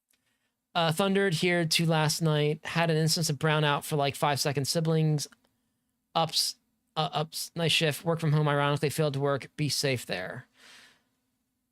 Yeah, it's thundering here. I hope there's not gonna be a brownout or a blackout or anything like that, because it's so friggin' hot here. I can't breathe outside. If I step outside, I can't breathe. Like and subscribed, or a spider will be in your bed tonight. Remember that trend? Oh yeah, I remember that trend. Oh yeah, there was also trends on like MySpace, like back in the MySpace days. It's like, yeah, share this with your friend or something bad will happen to you in the next 5 seconds. Or forward this to your friend and or whatever, something bad will happen to you. It's like, what? I think, yeah. PewDiePie has also called this out before. Keep in mind, he's reacting to a Darman video, but it applies to the Mr. Beast one as well, which is why it's edited like that. If you guys want to win a brand new PS5, all you have to do is subscribe to my channel. I can't believe people are still doing fucking giveaways. Holy shit, it's so annoying. Yeah, that is annoying. 10 years on YouTube, people are still like buying subs for this shit. So over the next 7 days, I'm gonna be giving 1,000 random people that subscribe a free Samsung Galaxy S24. How is this legal? No, I would not subscribe for a Samsung Galaxy S4. But yeah, people are doing giveaways. Listen, if you want to get like, if you want to make an audience on YouTube, and I'm slowly learning this over time, just make good content. And Mr. Beast does make good content. Like, he does. Like, I'm not gonna lie, I think he does make good content. Even if those competitions are rigged, I think he makes good videos. They have good production quality for what it's worth, for, you know, at least for kids. I don't think you need to, like, I just don't, no, I'm sorry, I don't agree with that. I don't think you should go out, you know, just make good content, be a good person, and, you know, you'll get your subscribers.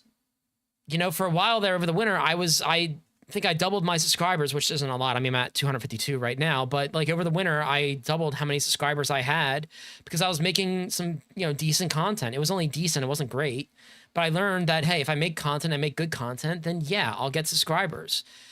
That's all you have to do. Like, you don't have to do these competitions like that. Like, I just think I hate it when people do the buy subscribers thing. That's essentially what he's doing. It's not great. I'd like to see people make good content. And like I said, he already makes good content. Oh, I don't get it.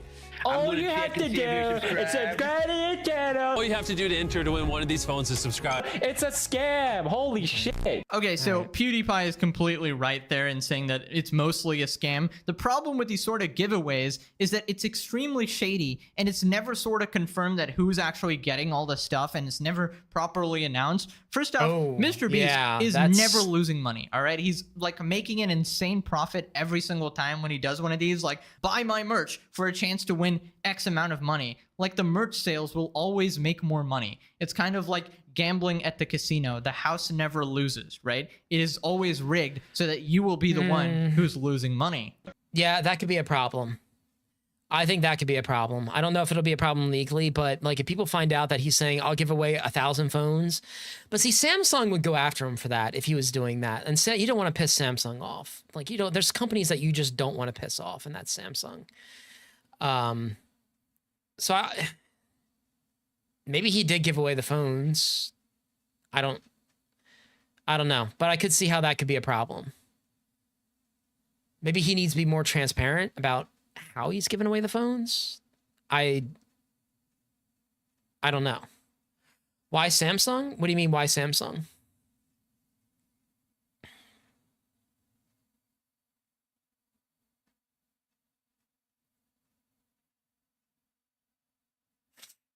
Like, why don't you want to piss Samsung off? Is that what you mean? Is that like about what I said?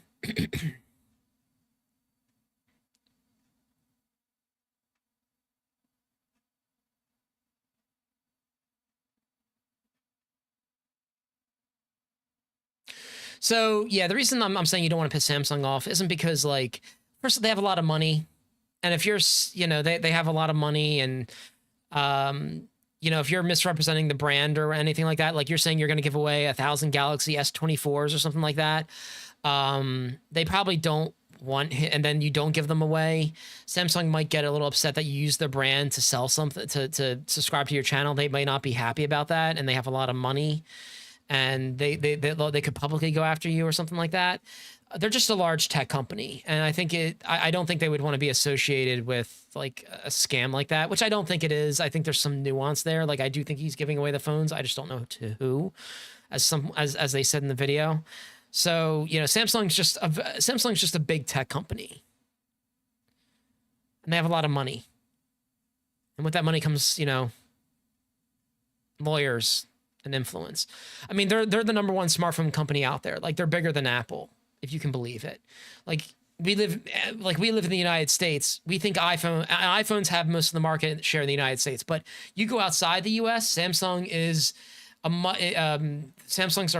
phones are much more common. They're common here in the US as well, but they're way more common outside the United States. My sister has a Samsung phone. She loves it. For those of you who are just joining, if you buy one of our limited edition 40 mil special shirts, we're celebrating 40 million subscribers with a really big video, then we will sign that shirt, and some of them will get random prizes like this. 46 illegal lotteries. These lotteries are also run poorly. Multiple times they would say something like, buy in the next 5 minutes for a chance to win. Oh, God, and then 7 minutes later go, I hate those. The newest order in 30 seconds is gonna win. In 5 minutes, we're gonna do the same thing again. We're gonna put $1,000 in a random order. Hey, Daryl, don't we owe someone $1,000? We do. Yeah, so, all right, so the newest order, in 30 seconds, we are gonna put $1,000 in your package. We're gonna... That I think is oh, that's scummy. If he's not doing it, that's scummy. I don't like that. I would like to know who is getting that $1,000. Like, that is something I would like to know. That, again, I don't know if it's illegal, but it could be a problem. Break neutral. When there was just no way they were ever even close to losing money on this stream. In 5 hours, they gave away about $50,000 worth of stuff and sold over 50,000 t-shirts. Selling these t-shirts at $42 each, profit margin would be about $22. But even if they were making like $1 per shirt, they would still be fine. Also, by my estimates, only... Let me see these numbers. Hoodie, $25. Total profit on shirts, 1.7 million. Yeah, giveaway, 6-hour stream estimate. Yeah, he's making bank. He still made like probably 1.4 million off that stream.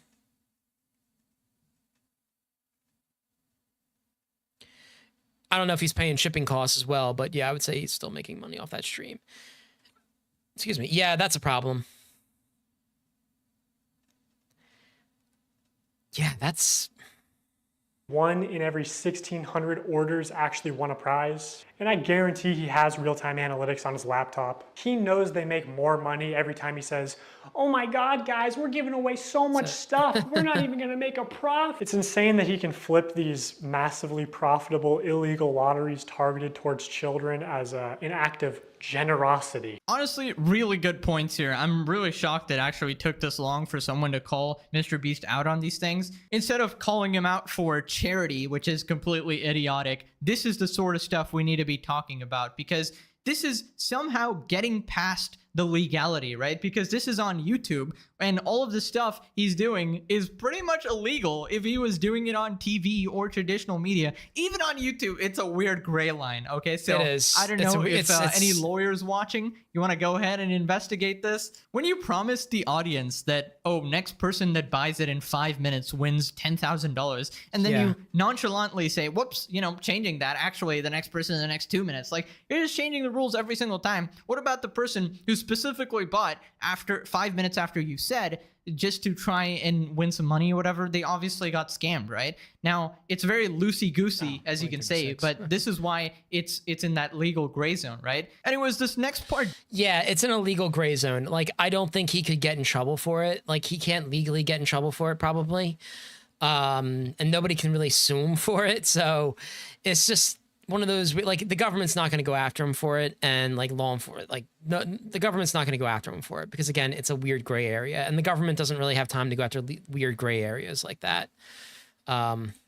Doesn't have as good evidence as the rest of the video because it's just Reddit, but it's a bunch of people essentially saying that they got scammed by Mr. Beast. They either didn't get their prizes or they were tricked into spending money or something like that. They only signed large t-shirts, so when they selected an order to give a prize, it was apparently always a large or extra large t-shirt. They kept saying things like, buy in the next 15 minutes for a chance to win, and then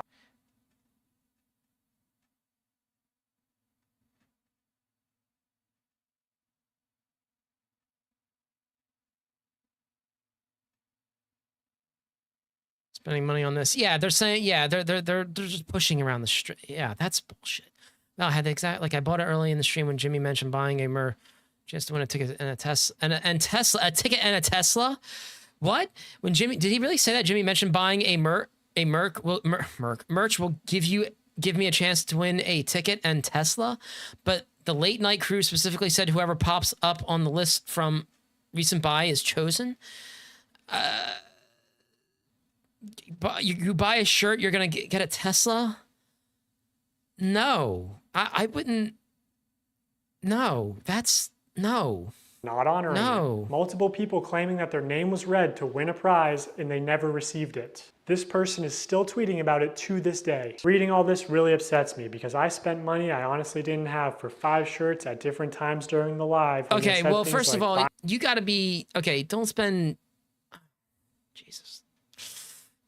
Didn't have 5 shirts at different times during the live when they said things like buy now and you get prize money, and I received 2 orders and nothing but shirt, both with Mr. Beast and one with a heart and one with a smiley. I was hoping for at least a couple of things for Christmas for my family. Well, yeah, I'm sorry that happened to you, but you shouldn't be relying on prize money. You shouldn't be relying on prizes to, I mean, I don't know.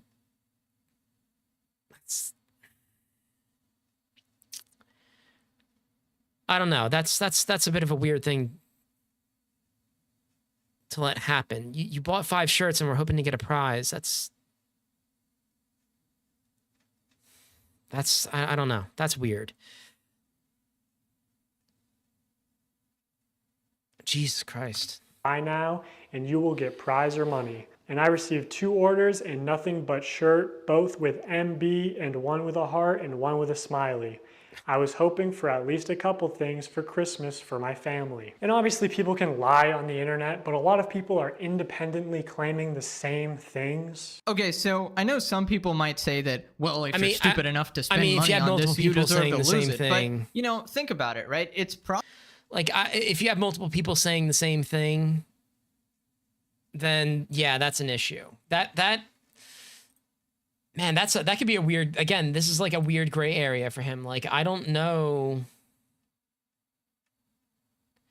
what would I don't think anything would happen to him if I don't know. We need better regulations on this shit. We really do. You know, as much as people say they hate big government, like there are times where we need like regulations on shit that happens like this. Like this is just ridiculous. Like I bought 5 shirts and was hoping to get a prize. Well, there is some gullibility. Like in a way, I do think that that person might be a little bit gullible in thinking that they would get something. But like on the other end, if he's not giving away any prizes, then he needs to. Then there needs to be some regulations there. I think they might already have regulations on this. I could be wrong. Probably some kids who are just begging their parents to buy this merch, right, for a chance to win their money. And then the parents are not really looking into it that much. Oh, my kid wants to buy some Mr. Beast merch and, you know, can possibly win some money. Just go do it, right? And then they get disappointed when they didn't get what they expected. And that one guy mad about it for, what, 883 days? Absolute legend. That guy is gonna haunt your grave, Jimmy. Now, this next part, somebody actually forges Mr. Beast's signature on stream. And that was like one of the reasons people were buying the merch, to get a signed Mr. Beast jacket or shirt or whatever. And that's just fraud, isn't it? I don't know. That is fraud. Here's a clip of Tyler forging, or not, maybe not forging, using Mr. Beast's signature. So Tyler signs MB, which is Mr. Beast's signature. Then he covers it, signs his own initials, TC, smirks, looks around, and then quickly slides the shirt away. Could you make it any more obvious? Yeah, you know, that's you don't accidentally have someone yeah. else's signature as muscle memory. Hey! MB, Mr. Beast. So this is Mr. Beast's signature. No way, this one was signed by Mr. Beast. Yeah, that's fraud. They just got the MB, but that means it's signed by Mr. Beast. That's obviously his. Mr. Beast. This is so cool. Even Tariq notices Tyler slip up and immediately looks into the camera, looks guilty, and then readjusts his body and rubs his hands together. Also, Mr. Beast said during the live stream that this is the last time he'd ever sign anything, and that was just a lie. Don't worry, guys. Mr. Beast is just too busy faking videos and defending Chris Tyson to actually sign his own hoodies that his fans are buying. This is so flippin' scummy. Now, every signed Mr. Beast item is worthless because it could just be somebody else forging your shit. So this is a really, really bad look, right? Yeah, now, that is a bad look. We gotta talk about Feastables, right? I remember Mr. Beast saying that this was a healthy chocolate bar with only 4 ingredients, right? And then this doofus. Listen, I don't care who you are. I've been seeing influencers come out with their own food and drink and things like that. I'm just going to say...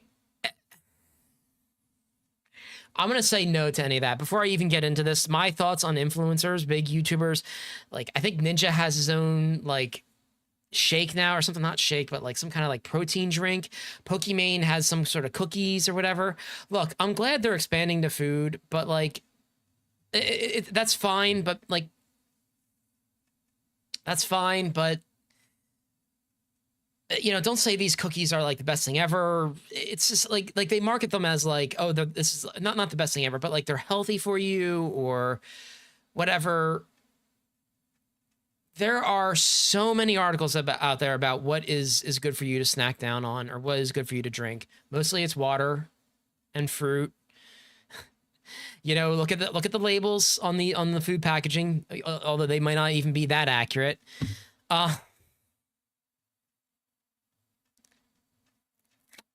Yeah, I'm just not like all for people like selling food, their own branded food. Like it's just weird, and we in this country we already have a problem with like processed foods, you know.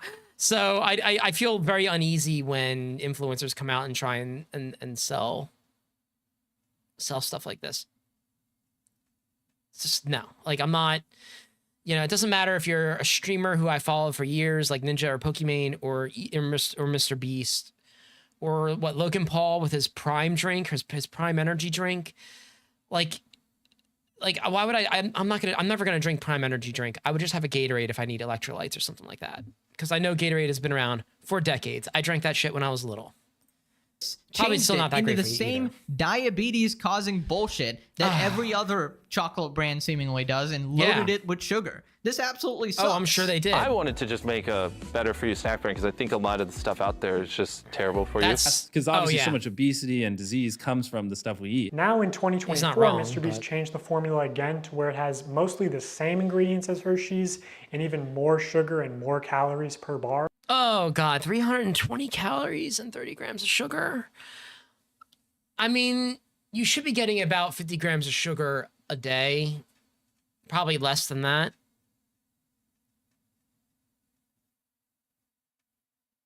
$320 calories is a lot, though. For a chocolate bar, I think that's a lot.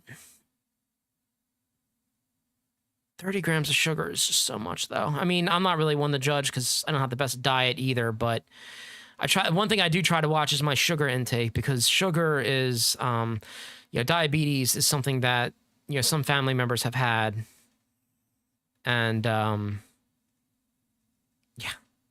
sugar, like if I see something, like I remember I was gonna get some chocolate milk from like Wawa the other day, and I turn around, I look at the bottle, and it's like 50 grams of sugar in that bottle or something like that. It was like 30 or something. It was a high amount of sugar, and I'm like, oh my God. Like you pour that sugar into a glass, and you just no. And this initial ad for Feastables where he calls it healthy is still getting millions of views a month. Like, Mr. Beast is bringing hundreds of thousands, if not millions, of new people to the candy aisle, whether he wants to admit it or not. People are just walking to the chocolate aisle, and instead of buying Hershey's, buying Feastables. Yeah, I don't think so. People who never would have bought chocolate in Walmart are walking to the chocolate aisle specifically to buy Feastables. You're creating a new market. Exactly. Yeah. I'm bringing new customers to the aisle. I'm bringing non-obese people to the chocolate aisle. What a hero, Mr. Beast. Also, 30 grams of sugar per bar. Dude, that's almost as much as a Coca-Cola can. What the freak? Do not buy this absolute dog shit that he's calling a health food.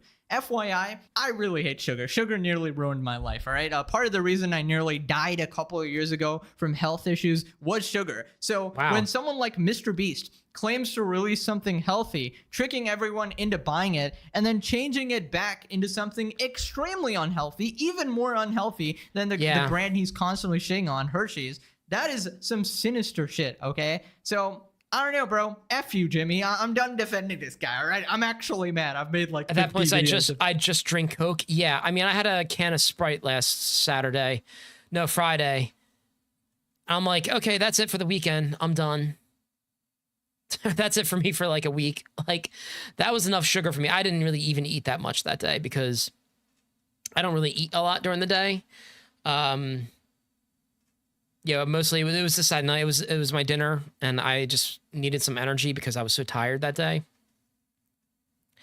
I bought a can of Sprite. I don't even know if I finished it. I think I still ended up drinking water, which is mostly what I drink all the time. That and like Slim Fast, which I need to start getting back into. Start drinking more Slim Fast. It's just, look, candy. It's fine to indulge in that stuff like once a week or whatever, but like, just you really got to watch what you put into your body these days. Like 30 grams of sugar is still a lot. All right, next time you get and to be fair though about the can of Coke, Coca-Cola soda actually isn't that good for you.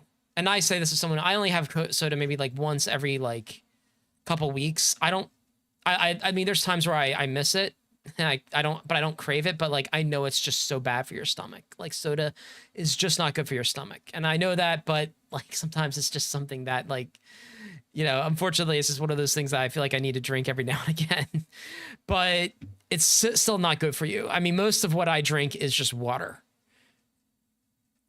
And like I said, Slim Fast as well. Called out for your shit. You're on your own. But Slim Fast has a lot of protein in it. By the way, guys, there's actually some leaks where allegedly Mr. Beast was part of the Discord where Chris Tyson was sharing his prawn with minors. All right. So yeah. That's my God. No. That would be bad. Interesting, Jimmy. So we'll be discussing that next video. Anyways, Dogpack has left us with this very last ominous sneak peek. Now be like shocked, like have your hands over your face, like you're emotional as you can be. So like have your hand reaching for it and then like be like shocked, like you're, yeah. Now act a little surprised. What? Like be like really shocked with your mouth open. Yeah, that is some sociopath shit. But anyways, that's basically it for today. Let me know, does this video change your... All right, more Pegasus. That was no, that was good. That was a good summary of what, because that other video was like an hour long. I don't know if I had time to watch that, or the patience to watch it. I mean, this video is already going on to an hour, so. But oh my god, like that's just like ridiculous.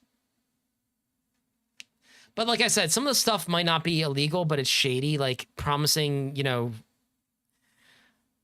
promising someone that, hey, you're saying, hey, if you buy within the next couple minutes, you're gonna get money, or you're gonna get, a prize or something like that, or a Tesla, or like a freaking car. Like that's gray area. That's a gray area for me. I don't think I can't get behind Mr. Beast on that. Like, I can't get behind anybody on that. And I mean, that's really scummy. I don't agree with that at all. So if he's doing that, that's something that needs to stop. But yeah, this was a good video. So no, that was good. A good summary of what the accusations are, because I remember only occasionally reading about them. So yeah. All right, Angela, I will be right back. I'm going to refill my water bottle. I will be right back.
All right. So should we keep doing the just chatting stuff, or should I jump into Final Fantasy VII Remake? I wonder if there's another video out here I can do for just chatting. I need to see. I haven't really been paying attention. Well, I mean, there's always the Trump stuff I could do, but I don't know if I feel like touching on Donald Trump right now. I got enough chuds in my comment section from that last video, which was just awful. I need to hit a more left-leaning audience, but that's gonna be very difficult.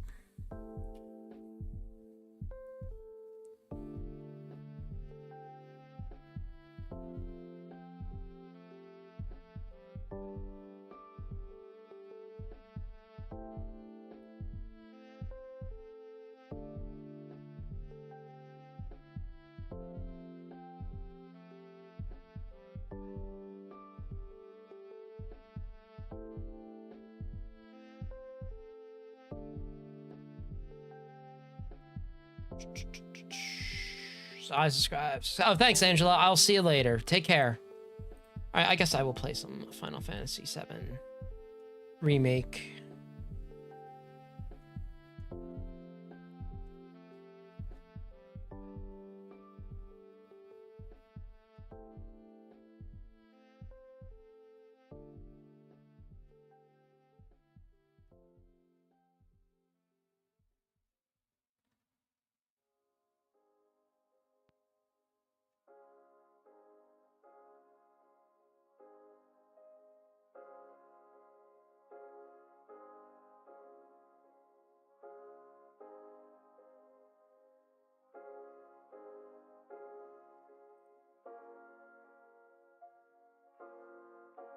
All right, let me go to game.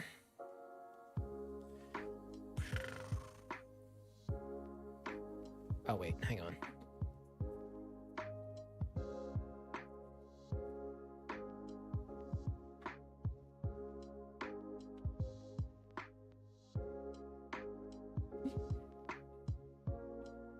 All right, let's see.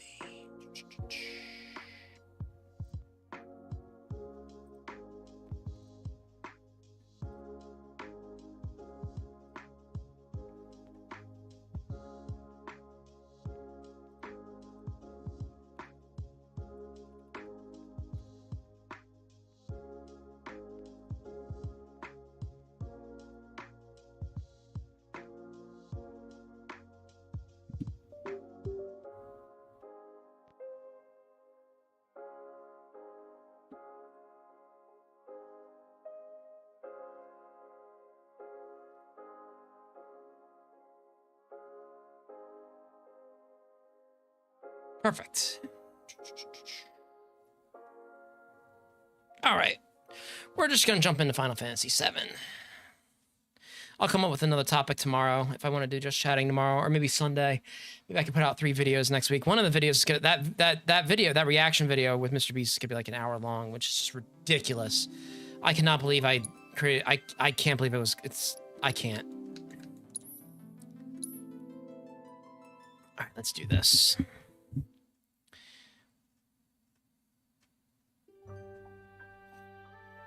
Now I beat that summons. He was a little difficult, but you know, once I realized I had to use my I had to use an ability to beat him. I was like, oh, he's actually kind of easy. I mean, I completely destroyed him when he was staggered. That away that the happy turtle. Oh, greetings, Softshell. So, how many of those flyers did you find? What? Ahem. Collect just 6 flyers for the Happy Turtle, and a one-of-a-kind prize could be yours. Ring any bells? Nope. Well then, allow me to explain. The Happy Turtle's running a contest, and the rules are simple. All you have to do is collect 6 of our fabulous flyers from around Sector 7, and you'll earn yourself a prize sure to delight even the dourest Diamondback. Sadly, a handful of locals have taken to acting like stinkpots toward anything Mutayan, especially since the bombings.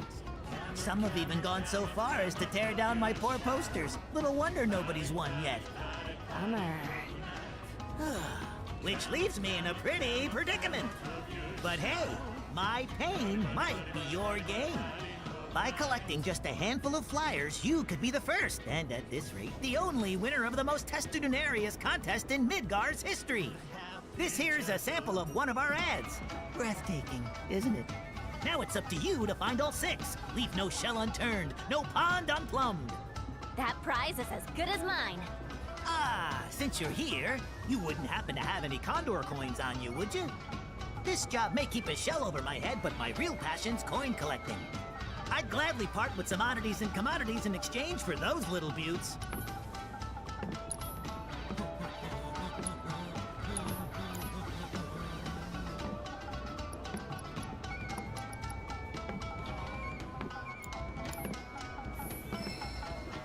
Someone's gotta be back by now.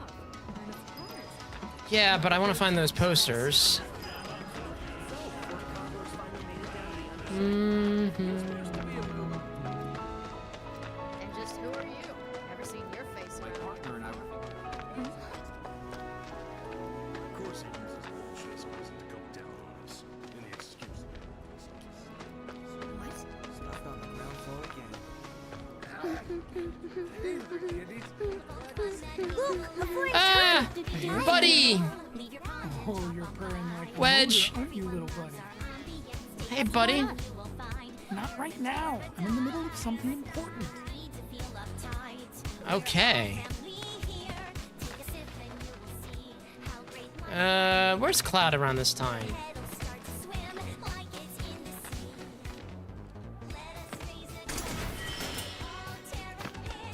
Bet we can knock it down. All the joy and cheer that awaits at the Happy Turtle. Maybe if you got on my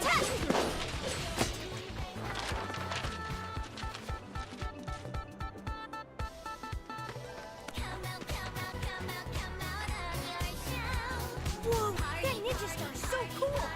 Wonder if my mom will buy me one of those balloons. Man, I hope these cats survive the plate. So is the Happy Turtle like a pet shop for turtles?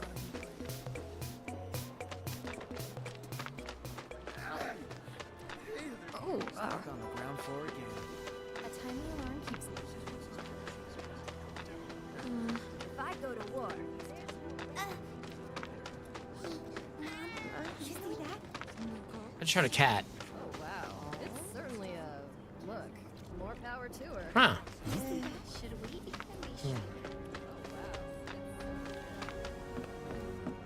Oh. Enough already, Shinra. Where are they? They should have been here by now. Waiting for someone? Ooh, you got stood up. As if. Wait, who are you? Don't mean to be rude or anything, kid, but do you mind? I'm not exactly in the mood. Not that I'm surprised after what went down yesterday. This is heavier. You're gonna want to hear this.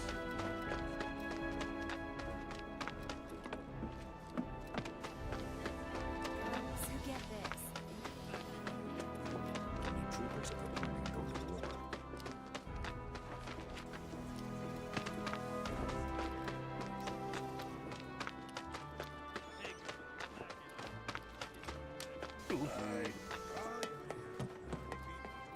Where is Cloud at this point in the story? There you are! Get back here, you little turtle thief! I'm coming for you, Flyer.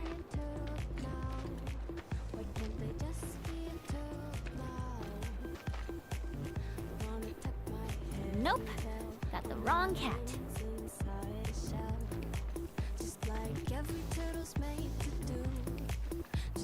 Different cat.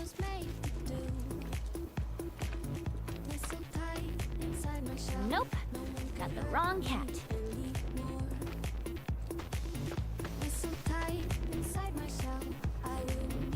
Nope. Why do you all have to look the same?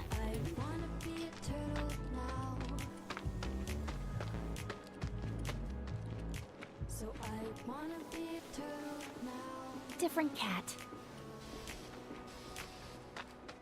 I do too. Oh, there it is. Gotcha. Ah! Oh, he hissed at me. Flyer acquired.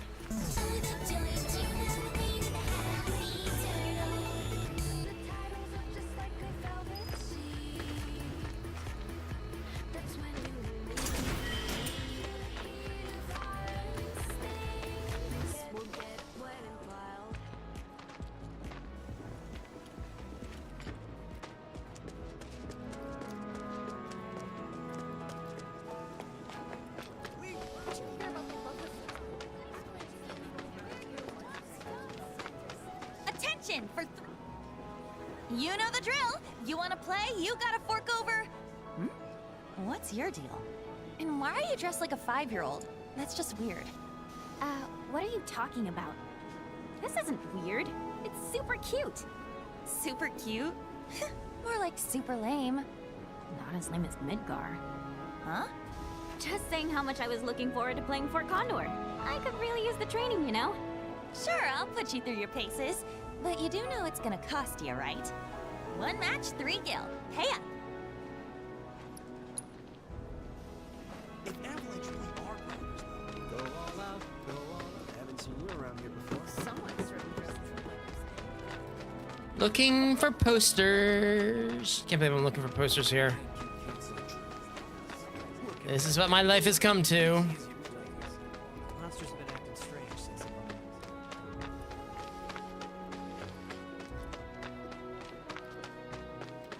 these reactor bombings, they send their ninjas out there. Shouldn't be big trouble. I mean, each sector may not have. Wars are coming, people.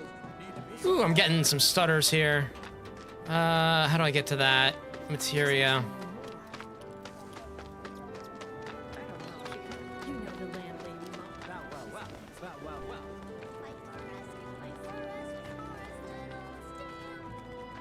Okay, everyone, listen up. Time for Stamp, the loyal little helper. Farewell. I'm Stamp, the good boy who never stops helping. Captain's given me a very important mission to buy bread for tonight's dinner.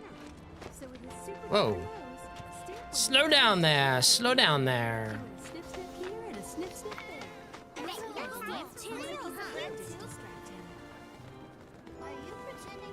Using his trusty nose, Stamp was able to find the best, most yummiest bakery in the whole city. And from that bakery, Okay. he picked out the best, most yummiest smelling loaf of bread. Thinking about how pleased the captain would be, Stamp went trotting back to base, wagging his tail and singing a happy song. Go all out, go all out, go all out.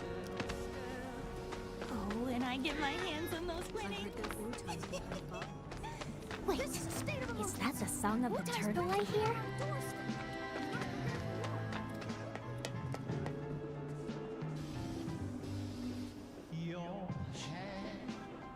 Oh, doggy.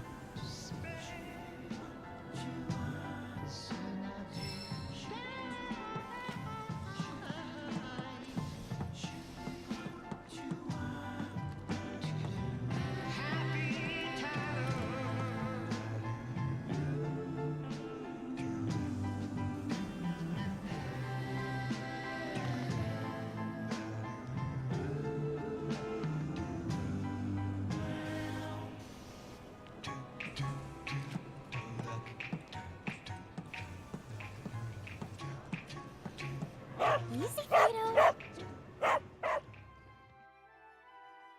Cute.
What?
What the? Oh. Really?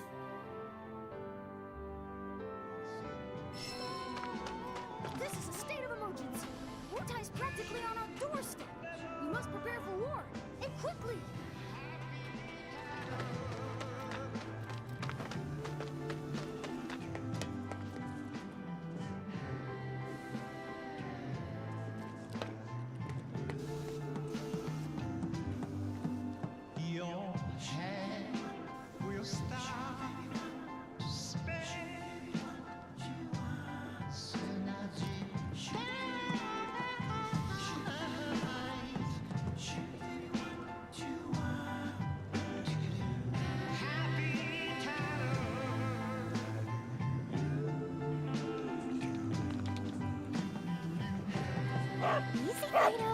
Damn, I moved. That was my fault.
Oh, what?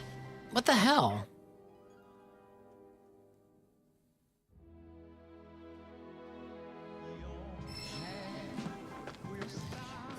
Am I supposed to grab that? I don't know.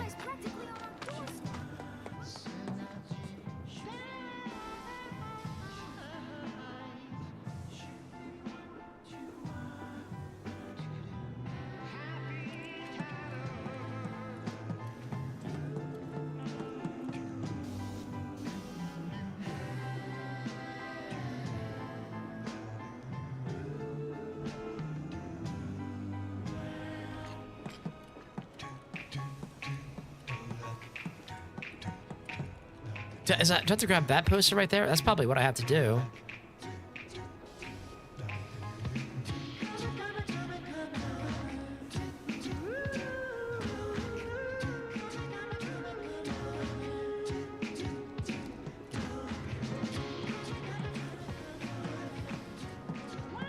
Just what do you think you're doing, young lady? 3 obtained. Oh. What do you want with that exactly? Better yet, who are you? Heard some punks have been hassling the nice people at the Happy Turtle, ripping down their flyers. Are you one of them? Mm-mm. So you're trying to sneak a peek at the Merc? Not that I blame you. Boy's easy on the eyes, I'll give him that much. But cut your losses, honey, unless you like him then silent and emotionally unavailable.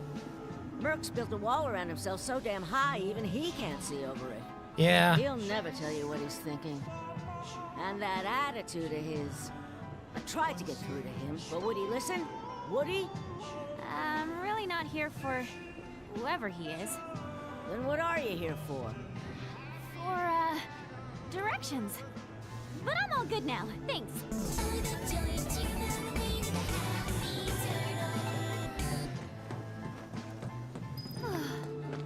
That was a close one. This is a state of emergency. Wartime's practically on our doorstep. Need to think how much these think they'll start look at that. They pull it up easy as you please. Who's to say they don't have people in Sector 7 hiding right under How else are we supposed to get shots now? Ooh, do do do do do do.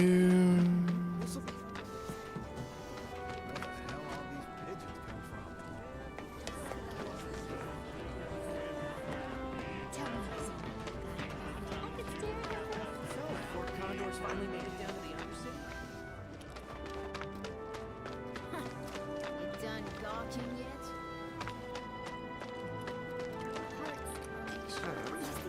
Got his logo hats like Ah, Johnny! Don't freaking scare me like that. I'm highly... Who am I? Someone who doesn't like some kind of... Say what? Me? Huh? Yeah, like how to bag that sweet, sweet Fort Condor prize money.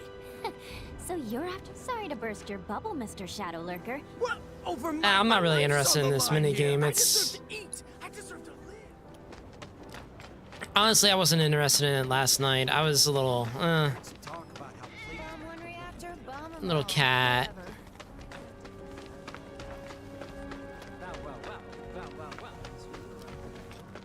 Someone certainly dresses the part of division.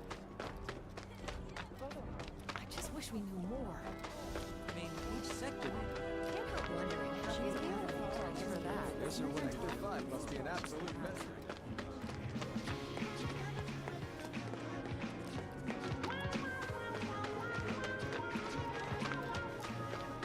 If there are shortages, I bet you they're getting avalanche to some. Attention! For 3 gil, you can play Fort Condor against the lovely Kyrie.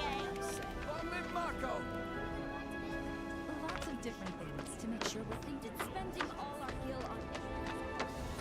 Hurry, hurry, 'cause they're going fast. Oh, I think Cloud is at, I think they just destroyed the 5th reactor or something like that, and he's at the church right now with Aerith. Weird. Don't get it at all.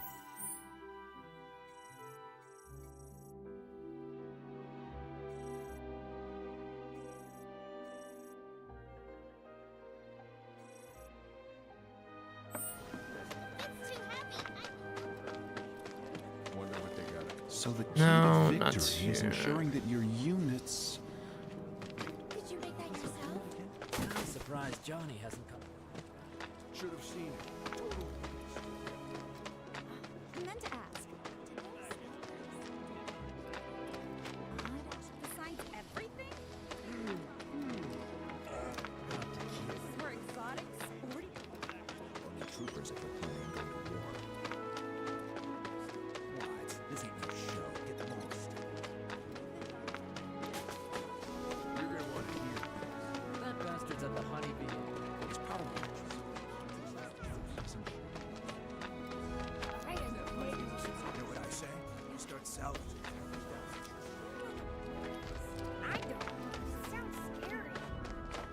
Isn't there someone from Mojo?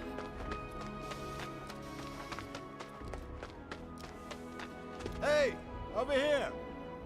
Can't believe those freaking morons. They damn near got themselves eaten trying to hide that stupid poster. You stay away from that factory, you hear? Place has monsters coming out of the walls. Here it is. Call of the Turtles. This point all work for just about anyone.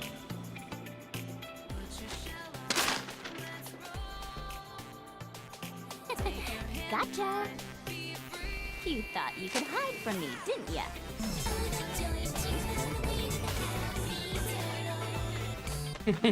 That's a clever song.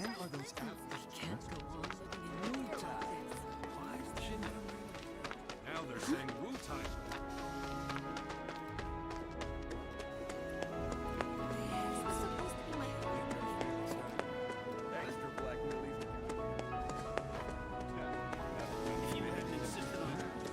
They say the transit is They said they would be.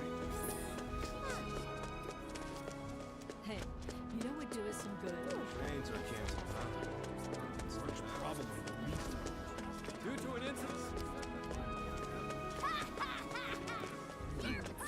It's not an emergency. If you stop, maybe I should just treat myself to some. If you hadn't insisted on trying to... Wait a minute. Wasn't Wu Tai behind the attack on Marco Reactor Farm? If it means drinking like that, I'm never going to Walmart again. No. Come to think of it.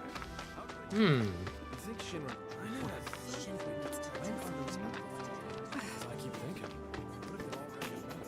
It's just the two of us on the coastline. How cool. Don't be shy! I simply want to finish what we started!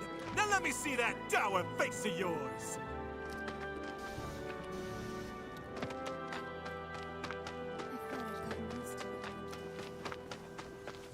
Wasn't there someone from Wu Tai working? We'll look at things from down here. Either way, I love Marcos too, Cuckoo. kind of surprised Johnny hasn't come home. Should have seen it. If war breaks out, you just know the clubs will be the first to close. Hmm. For these other posters, but I guess they're only going to appear where there's the Happy Turtle music. Bullshit about living in the lap of luxury. You're gonna want to hear. That bastard's at the Honeybee. How many hours is it? Don't be the only one on your block without one. Why not take a look while we're still fully stocked? Thing is, ladies are all... It's unlikely, yeah. But he was real. This game really took off. My turtle senses are tingling.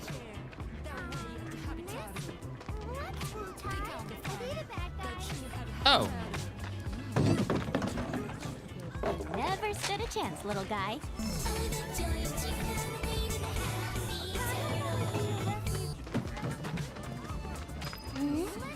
This game really took off.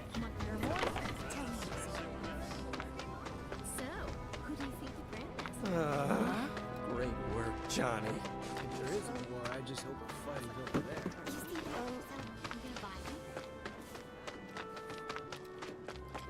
Wonder what they...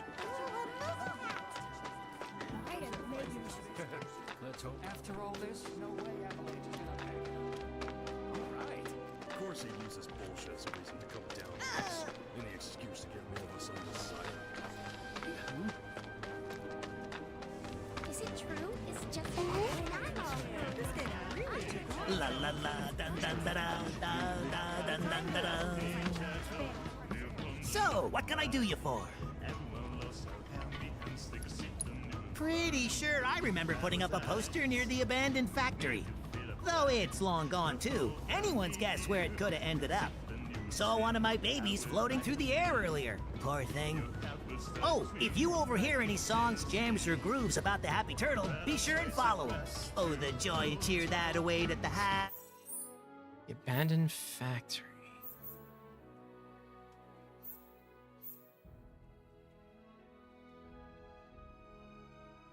Happy Turtle. But he was real. Looks like we're going to war with You see that?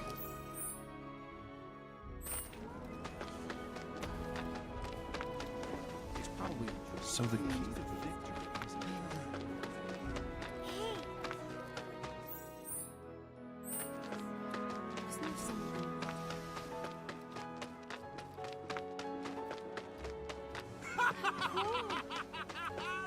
Stay alert now. Huh. I know that tune anywhere.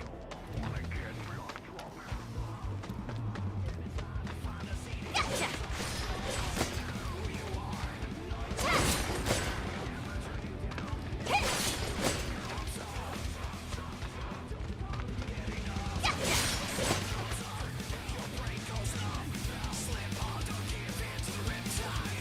Where? Okay, so that's the tune.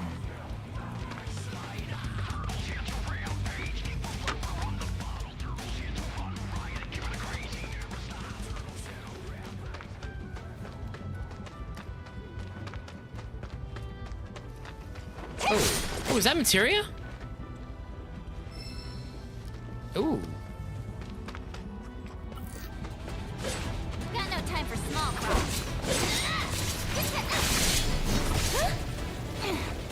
Thought that one, did ya? You're going down.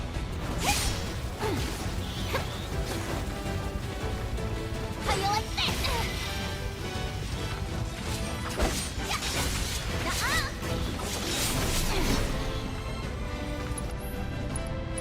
Run like a chocobo.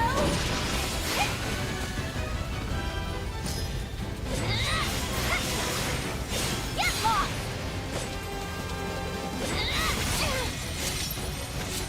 Aw, someone need a rest?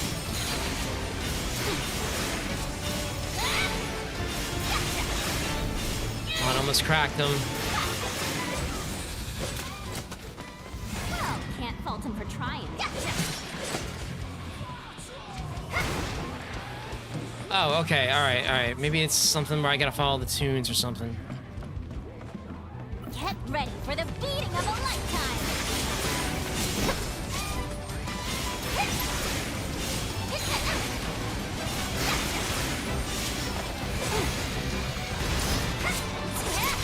You're going down! With the power of his prophets!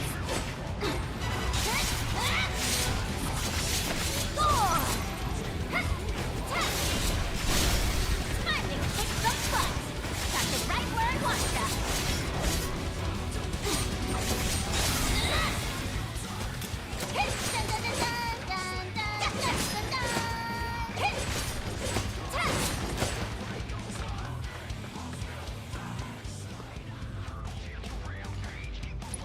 Oh boy.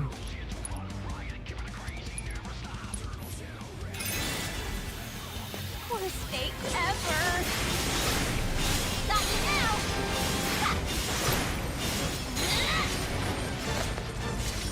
Oh, there's two of them.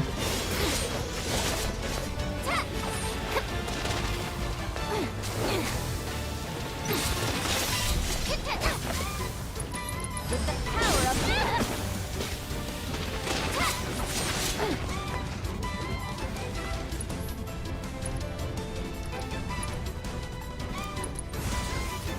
Is that all you got? Ow.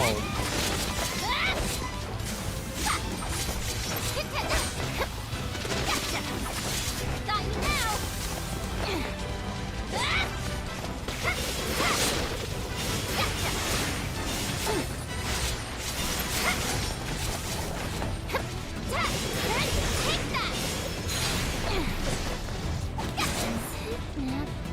Oh, he put me to sleep. Oh shit.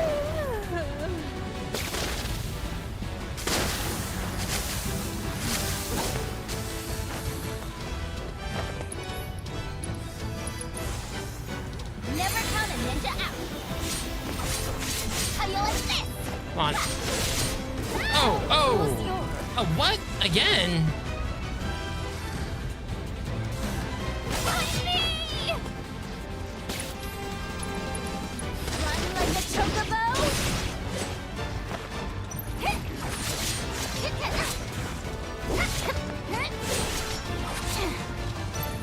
Go easy on me, okay?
Since you screwed me out of my stagger,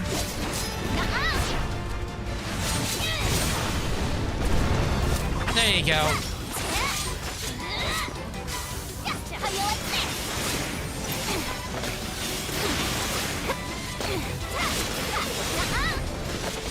You can take the full course of my limit.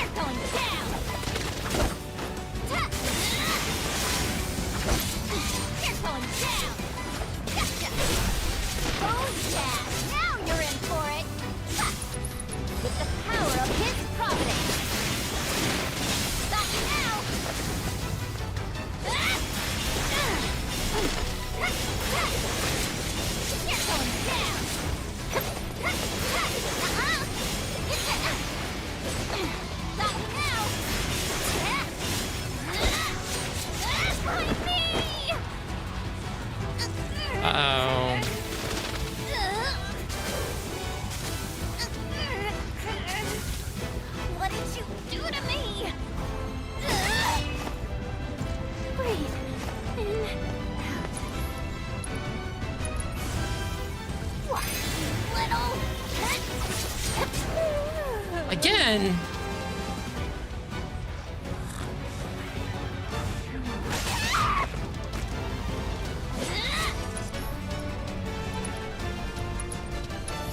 Better to be safe than sorry.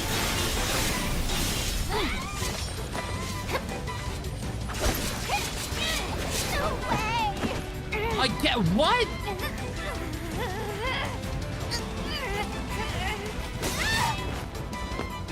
Great. Just great.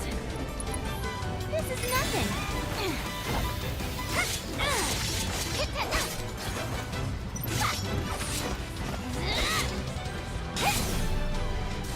Don't close your... I'm dead. He's gonna do that move on me.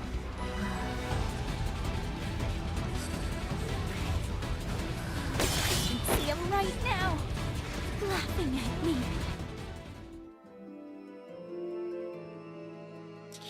Damn, those two are tough.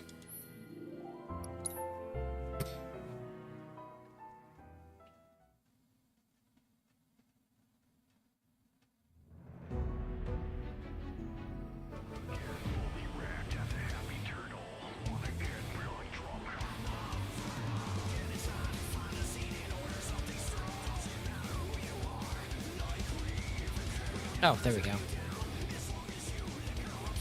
Oh, you gotta be kidding me! Can I lock on? Oh. No freaking way! Never count a ninja out! Got you now!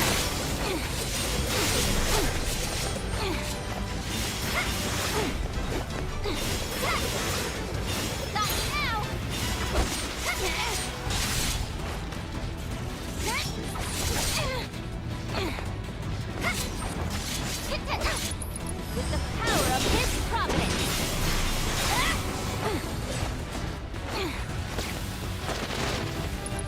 With the power of his providence! Gotcha!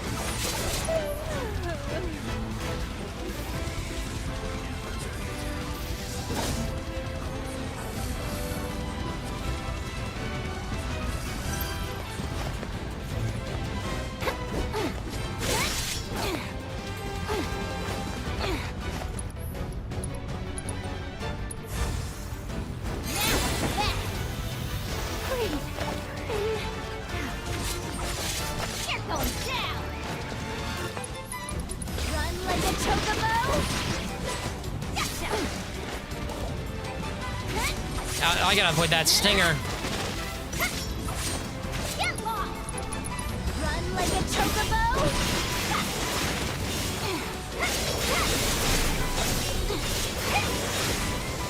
Got you right where I want ya! Stab like a tonberry! Gotta start playing more aggressively with these moves. To be you!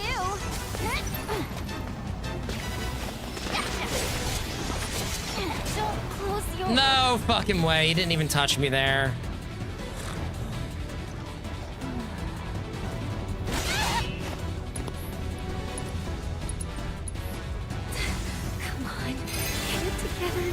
Got you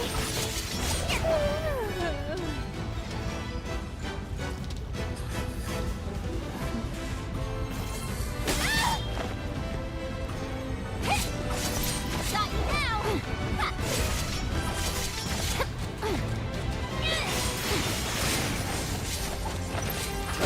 Take that! With the power of his providence!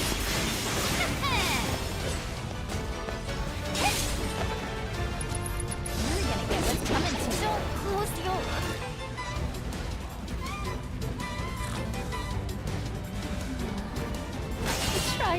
That is such bullshit. Come on now. I'm in the middle of a combo here. Jesus. I need to, yeah, maybe it's better to have someone with distance. I don't know.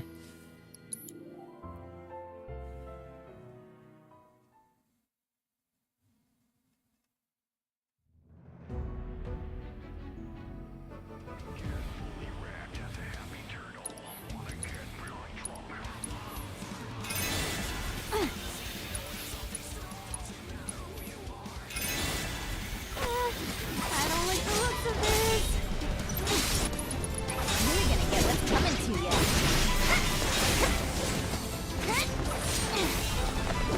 And the first time he hit me there, I was on the second one. There's no way he got me with his stinger that time. I'm sorry. There's just no fucking way. I wasn't even that close to him. Run like a chocobo. Gonna pay. Nuh-uh.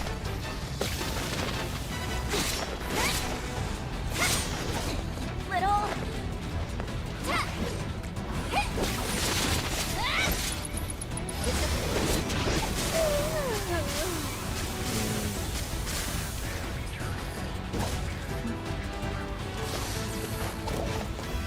No.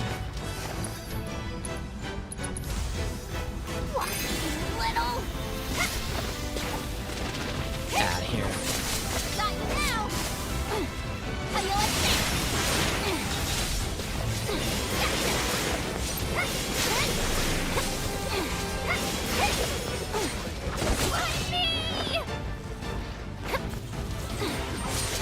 Get lost. Gotcha.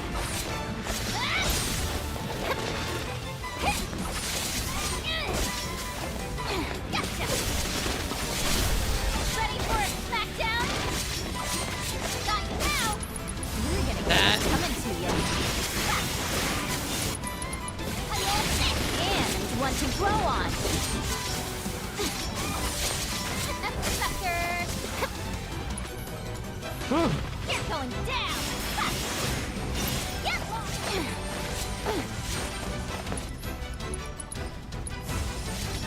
Never come ninja out. Don't close your... There you go again, just screwing me out of the distance here.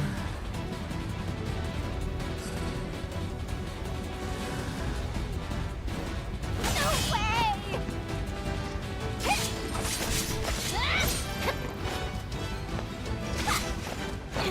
Nope. Gotcha. Get lost.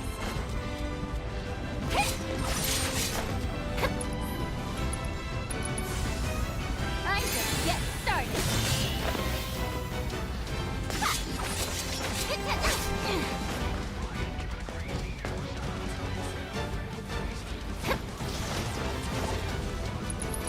With the power of his providence.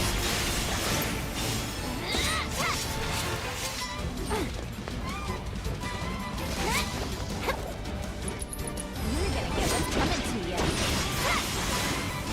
You're going down. Take that. Oh.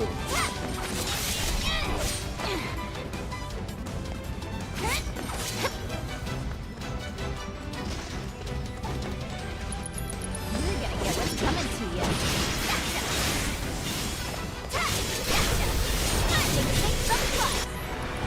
Gonna finish them off like that. There you go. Go and wake the beast.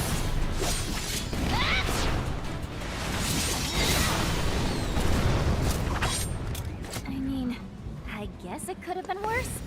It could have been.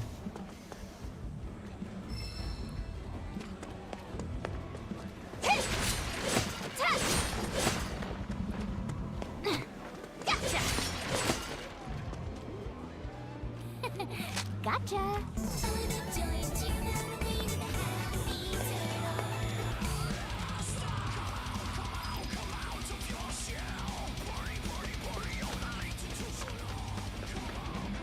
That could have been worse.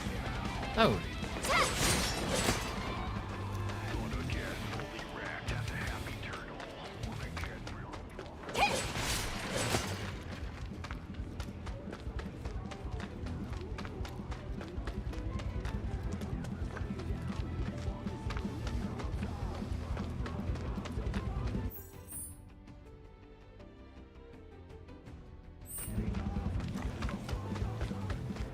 Think you can take me?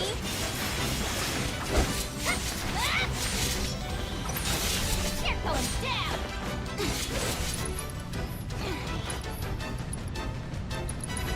No biggie.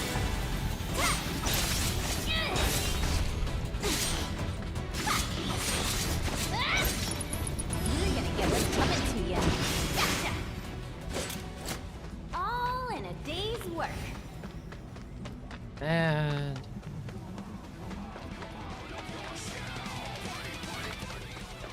oh,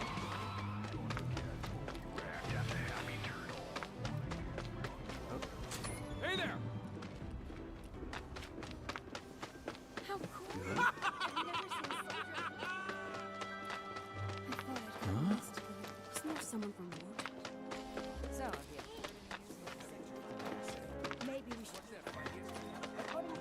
So the Chima's not just going to stand by and let a third reactor be destroyed. And just who are you? Never seen your face around here. So, Fort Condor's finally made it down to the undersea. Tell me this game really took off. Check this thing somewhere. You're not gonna believe this. What? Is that the sound of the turtle?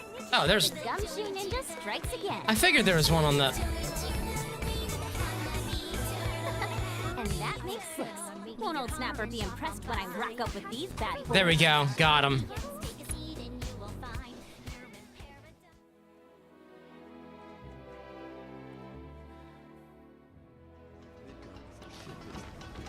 Well, well, well.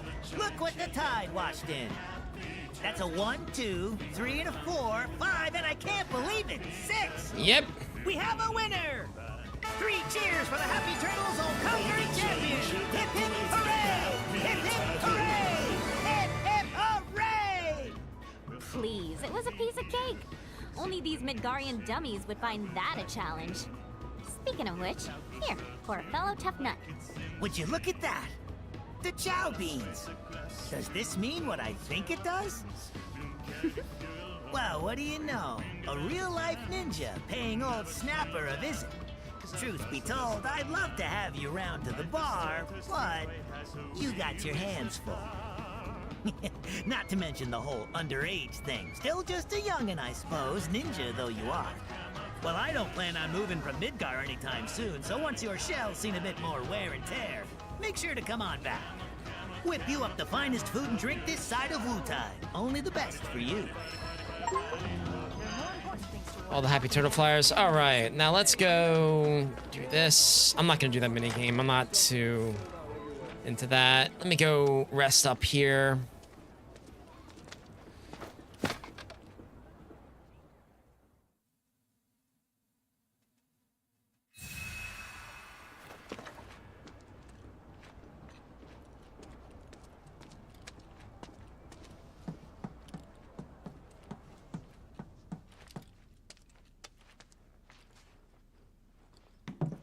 Back. Whoa, frame rate. Ah, there you are. Someone's been expecting you. What took you? Sorry about that. What? Just thinking how you're nothing like your old man. Anyway, it's nice to meet you. I'm Sonan Kusakabe. I was lucky enough to learn how to fight from good... Yeah, I don't want to talk about him. Let's talk about something else, like how you've adjusted to life here, indulging in adult pastimes. Which I guess means drinking yourself stupid. Last thing I need is my partner stinking like an over-the-hill has-been. Speaking of drinking, you been to the Happy Turtle? If you're part of Operation Down in One, I take it back. I am there next time you go. Don't worry, I can do adult stuff just fine. Well, I don't even know where to begin with all of that. Yeah, me either. But I do know I haven't heard of Operation Down in One. At any rate, I'm looking forward to working with you, boss. Boss? As in me? Well, I've got a few years on you, I'll admit. But out of us two, you've done this longer. I guess I have. Boss, huh? I could get used to that. Beats being stuck on the bottom rung, that's for sure. After we get the materia, we can celebrate your promotion at the Happy Turtle. Yeah. Stupid Whoa. bird.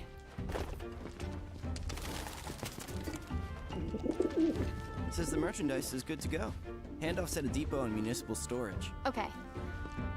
Yuffie, Sonon, you mind coming along? Not at all. Need to scope out the city anyway.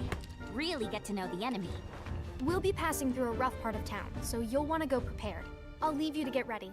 Hit me up outside when you're done, okay? Be right there. Be right there. Cool. This guy has a sword, I guess? Or staff? Try and keep a low profile around here, okay? Sure. Heading out? Watch yourself, okay?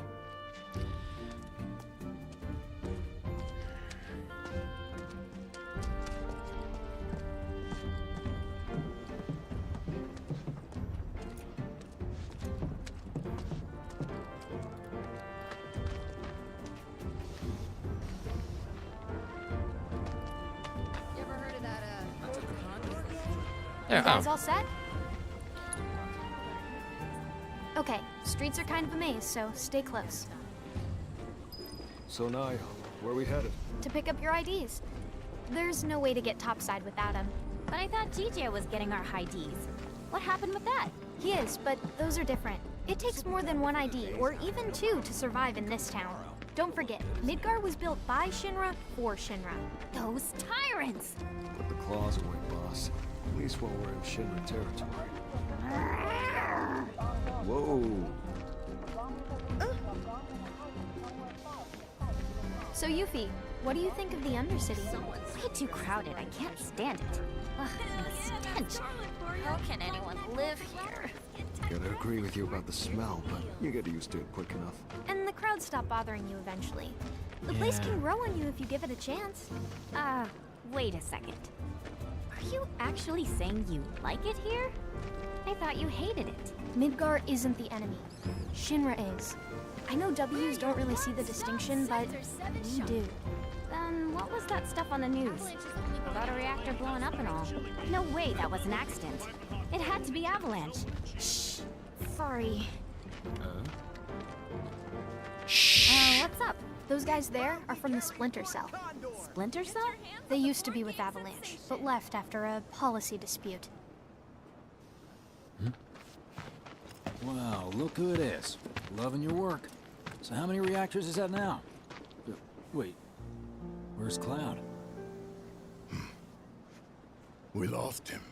You what? He will be okay though, right? Well, of course he will. A little fall ain't gonna stop a hard ass like him. He'll come swaggering back before long. You mark my word. Yeah, he's with Aerith right now. I guess he will. Now, Yeah. can we talk about President Shithead? Spouting all that crap about us? That lying son of a bitch? Working for Wutai, Avalanche ain't nobody. Barrett! Oh, yeah.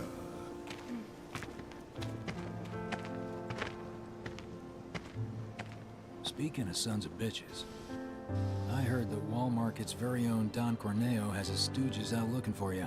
Huh? Yeah. So,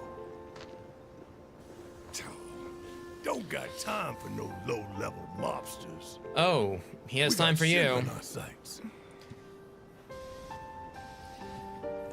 Tifa,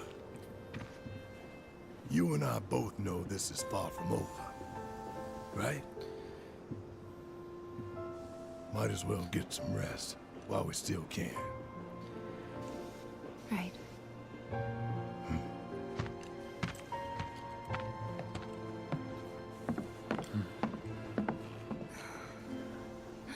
You know what? I think I am gonna look into this.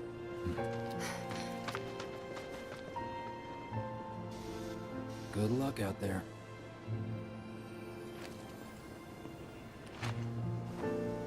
They're the ones who blew up the reactors. Cool. Should we say hi? No, better not. After what they've done, you gotta assume Shinra's on their tail. Should keep our distance. Yeah, my thoughts exactly.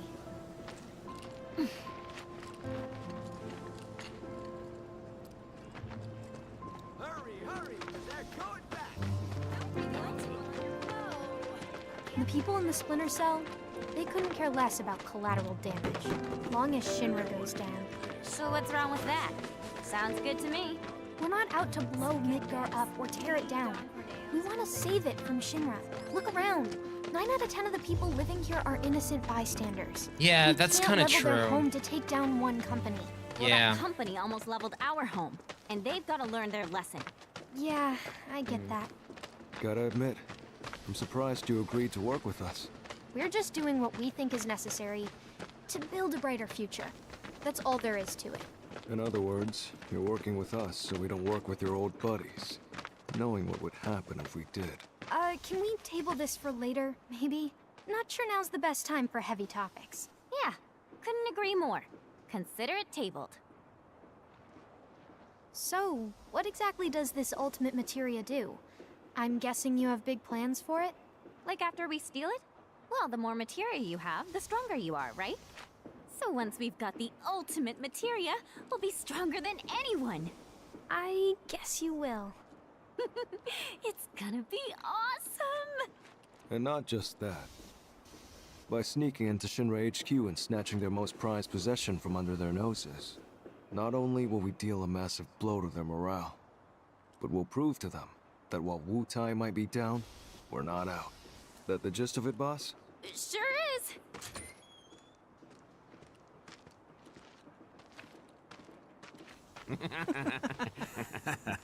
See that one? Well, hello there, hot stuff. Oh, How'd God. you like a shot at the big time? With those looks, I guarantee you're golden. So what do you say? Ready to be queen of the Undercity? Hey! What am I? Chopped liver? Kid doesn't need to hear this. You'll be a good girl and cover your ears, okay? You'd be living and working in the most luxurious residence in all You of want me to Walmart. be one of Corneo's brides, is that it? Which makes you a person of influence, right? Oh, so you know your stuff. But I'd say I'm more of a helping hand. So why don't you help me help you? Let's get What going. are you doing? Get your hands off me! Ugh. Now don't go playing. Oh. Oh. Know any kids who can do that? No, you don't, because I'm an adult. Also, I'm pretty hot stuff myself, thank you very much. Sure. Whatever helps you sleep at night, little girl. But if you want to pull up a seat at the grown-ups table, be my guest. Okay. Go on and get fully wrecked at the Happy Turtle! Wanna get blind drunk at the Happy Turtle! Girl, get inside, find a seat and order something strong. No matter who you are, like we even care. So go until the sun comes up.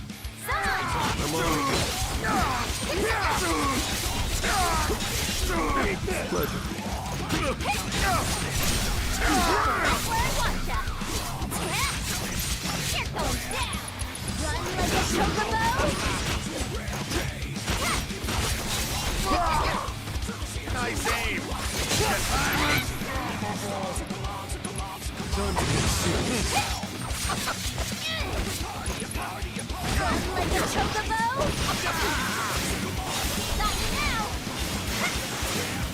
Let's see you knock this. Oh, it's over.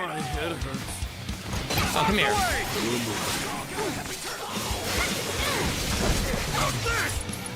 You're gonna get what's coming to you. And want to grow Oh, it's a on. Kaneo lackey. Okay. Get lost! Gotcha! How you like that? Take that! Get lost! To get serious. Oh. With the power of his providence!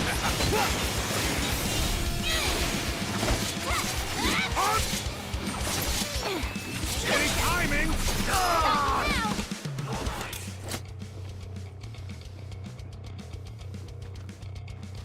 Not bad. Hey, at least you tried.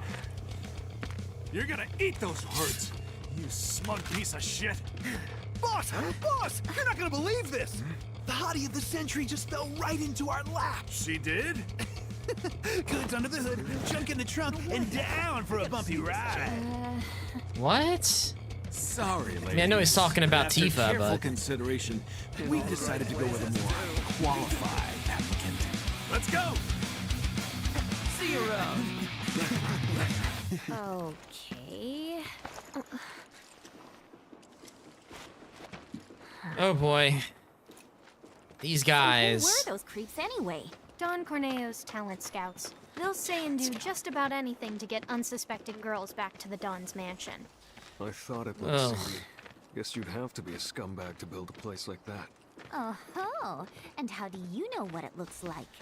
I saw it while I was scouting the area.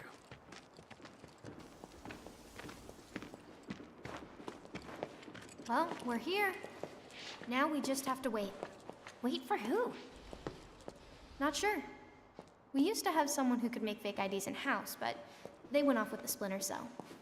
We've never dealt with this particular vendor before. Probably Johnny.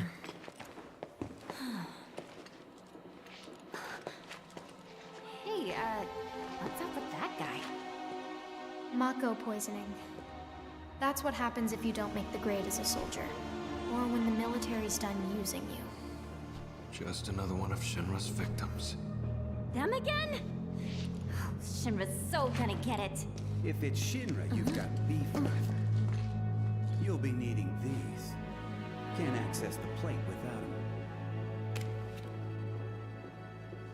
Cool. They're gonna scan for those things on the train, so make sure to keep them on you. Thank you. Hey, hold up! Try it. You'll love it. Foreigners and their weak jaws. We should probably head back and wait for Gigia. Enjoy your material while you still can, Shinra, 'cause we're coming. Not yet, boss. Huh? With things the way they are, we can't just go strolling up to the front gates. We're gonna need Avalanche to help us bypass security before we can do anything. Aww.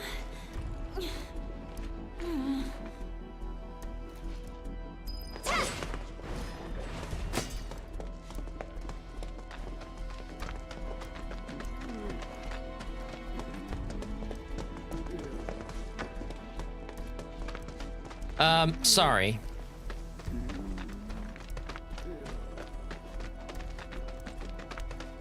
Gotcha. Oh.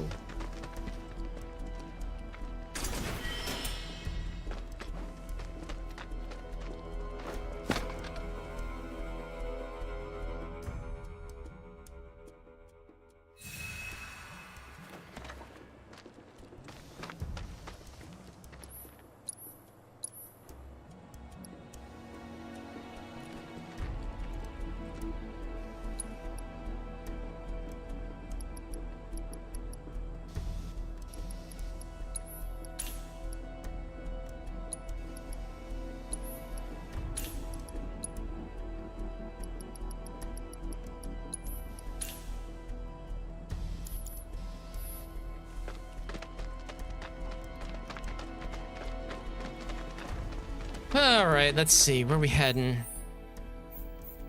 Okay, back to the house. Okay.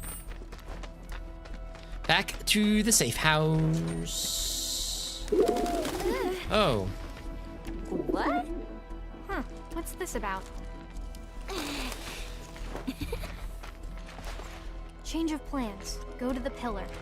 We'll explain there. Hurry. Gigia. Change of plans? The S7 pillar? Otherwise known as the roof of the slums. Follow me, guys. Why does he need us to hurry? I don't like the sound of this. Well, if you ask me, it's high time things picked up around here. You like living in the fast lane, huh? Yeah, I'm not your garden variety Wu-Taian. I'm a rare bloom. More like a mutant. Ooh, I'm so gonna use that. Almost there. Hey. Hey, that's Gigia. You're right. Hold up. Hey, I'm talking to you. Answer me. Well, Look, a Moogle. Stop! We gotta help. You two go after Gigia. I'll head back and tell the others what happened. That way. Boss, we might not be back for a while. Best to stock up before leaving. Do you have any idea what Gigia actually did? Whatever it was, he probably did it for us. Oh, now I feel bad. No time for that, boss. Right.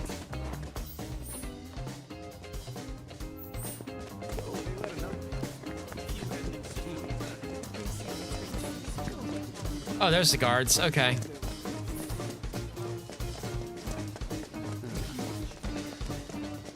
Ooh.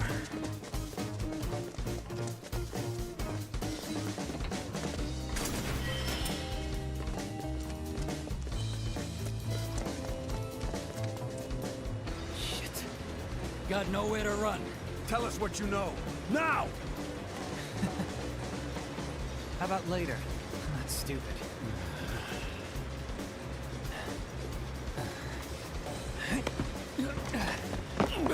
Hey! After him! Whoa!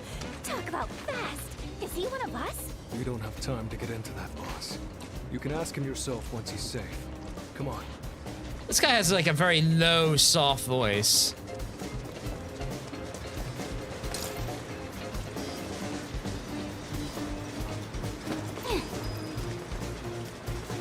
Got grit. I'll give you that. How the hell did it... He's toying with us. Some kind of factory or something? It reminds me of the place I passed through when I first got here. And if it's anything like that, it'll be crawling with monsters. You're gonna pay!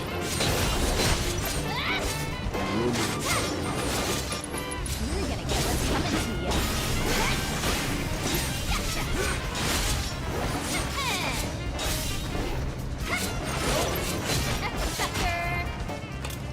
And our heroine triumphs again.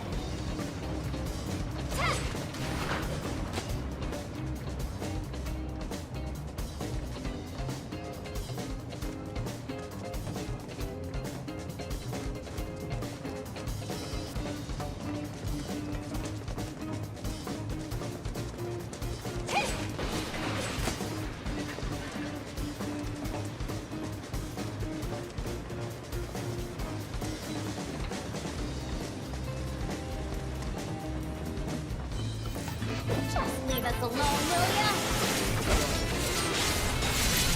Nuh-uh! Stop now!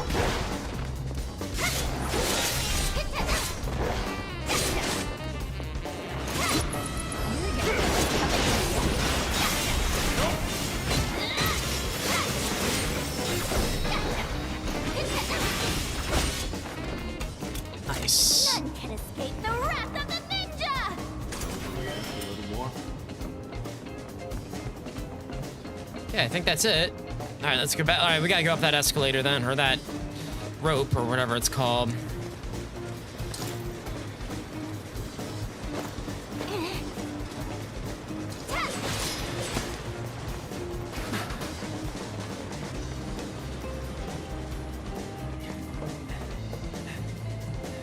Sorry.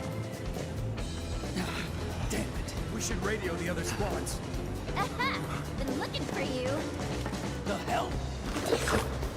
Mad respect for not running. Ow. Run like a chocobo? Oh, it's over.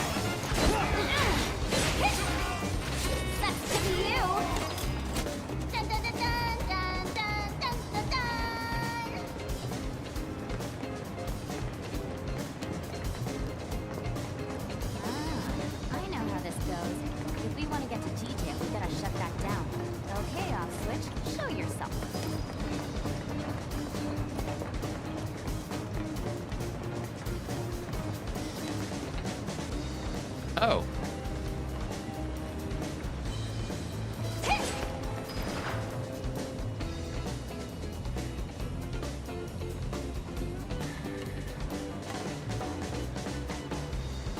It's down here.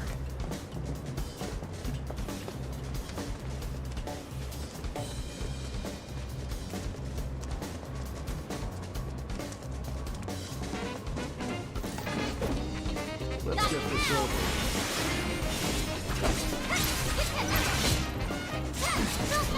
Did ya?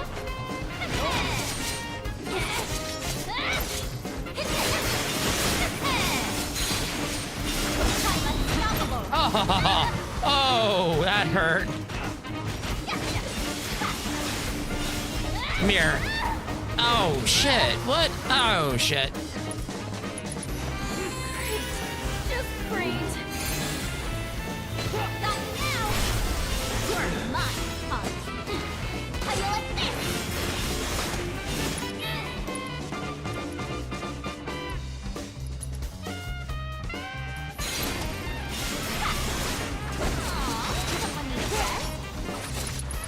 Run like a chocobo. Got you right where I want ya. All in a day's work.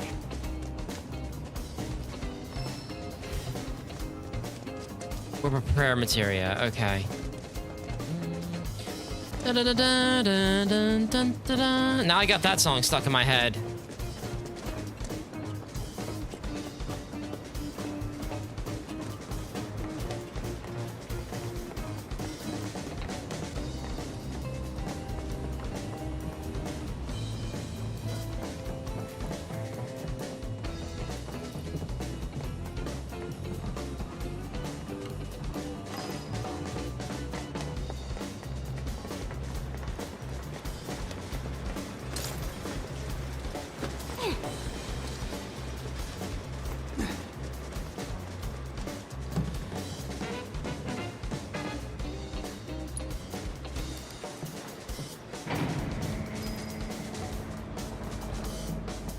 Now, he did say something about other squads, so I'm assuming that there's gonna be more of the Shinra stuff. You know, she's actually pretty cool. I feel bad saying this, but after what happened back home, I just kind of assumed no one in Avalanche could be trusted. Like, they were all the same as the ones I fought. Yeah, I can imagine. But it looks like Avalanche has changed a lot since that went down, huh?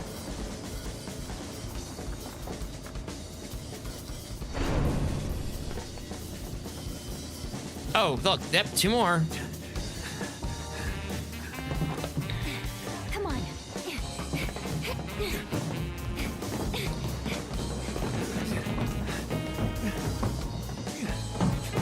You guys just don't know when to quit.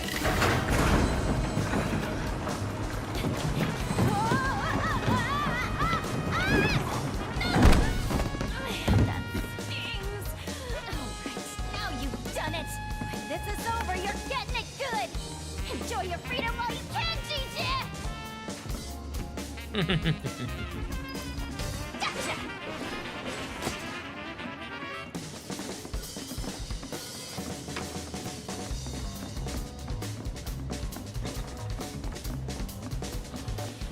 Jump. There we go. Mercy! Mercy! Oh, shit. Ow. You're going down. With the power of his promise.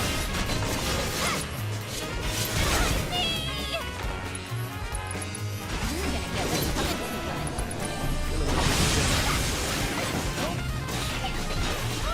Get your butt over here. You called?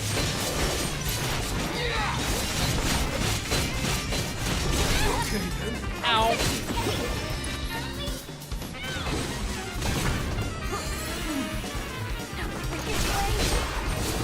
Don't pull any punches. With the power of his providence. You're gonna get what's coming to you. There we go. I didn't know who I was hitting there. I have a funny feeling there's gonna be a boss here soon. Man, Shinra, I mean, like Mikara has like all these old factories around, a lot of abandoned buildings and shit. It's like they build this stuff and then they're just like, I don't know what to do with it. Oh, looks like our ticket across.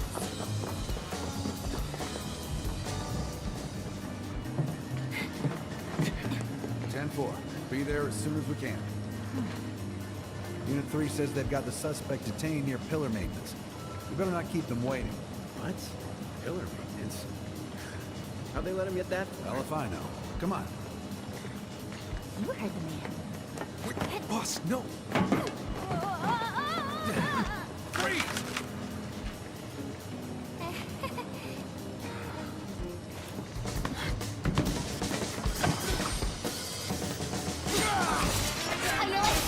Come on, we're not.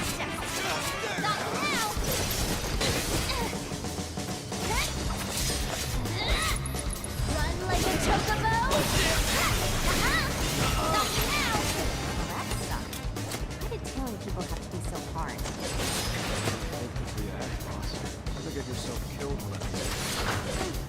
Yeah, she might. Now, how do we find GTS? I've got an idea about that, but let's get to a vantage point first.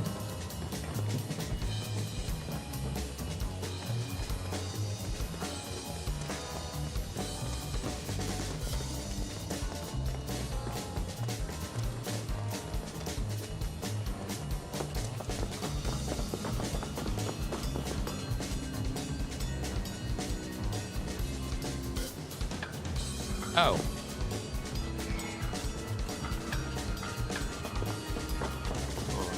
See that massive structure up ahead? That's the pillar those troopers were talking about. Assuming the maintenance facility's near there, we should probably head toward them. Sound good? Yeah.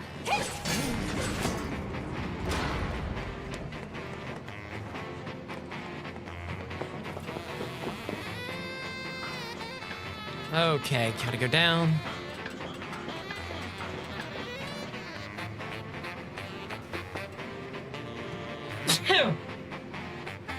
Oh, man. Oh. How are we gonna get across? Oh, is that a switch I see?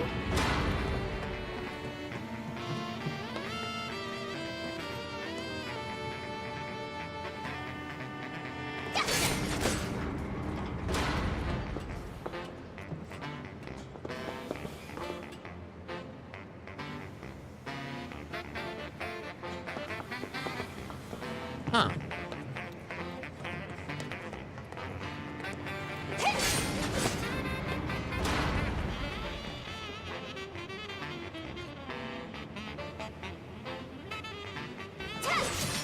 Oh.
What is that?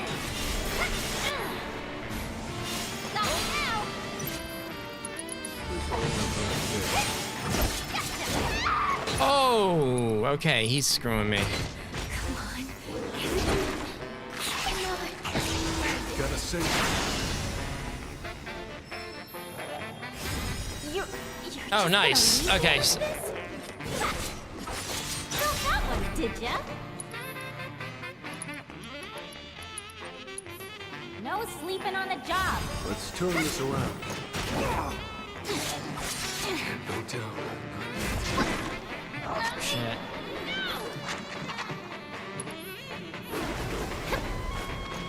You're mine!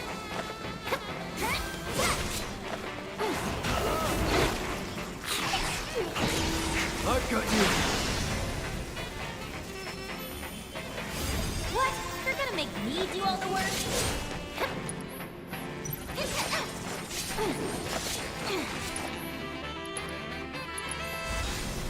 What, you little?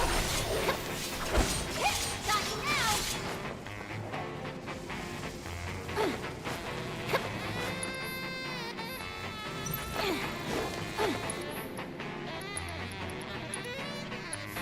Come on now, up and at 'em. Thanks.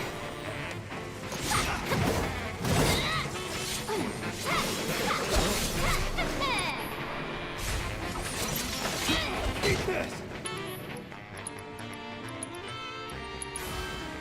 Seriously?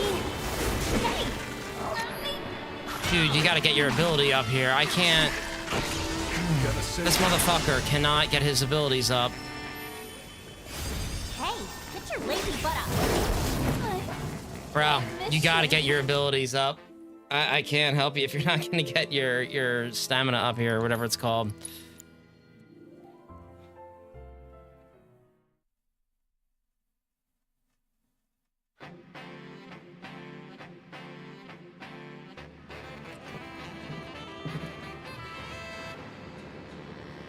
Can't back down now. Get lost! Come on! Now, left! Gotcha!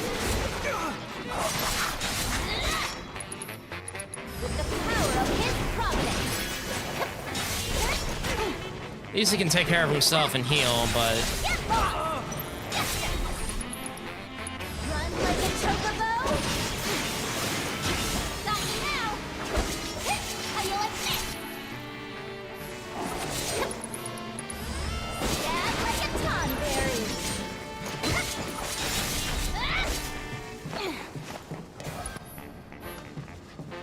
Do your worst! Get lost! Good, look. Great. You get out of this one. What, little? How you like this?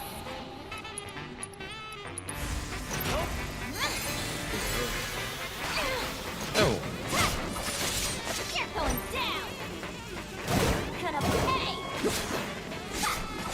You're gonna get what's coming to you. How you like this? Not now! Ah. Gotcha! Run like a chocobo? Gotcha! What you get for crossing a ninja? oh no, yeah, we're not dragging this on.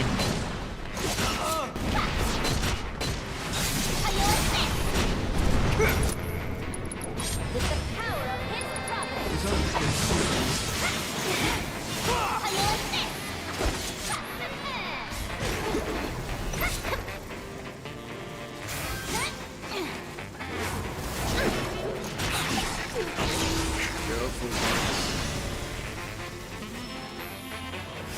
What? You're gonna make me do all the work? Run like a chocobo? Ah. I know I should just take the win, but still.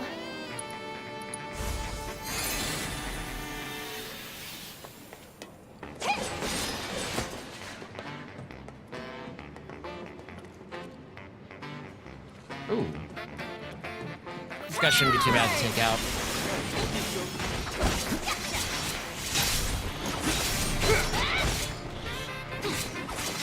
How you like this? End of the line! Take that! You're going down! With the power of his providence! Not too shabby, Sonon. Back at you, boss.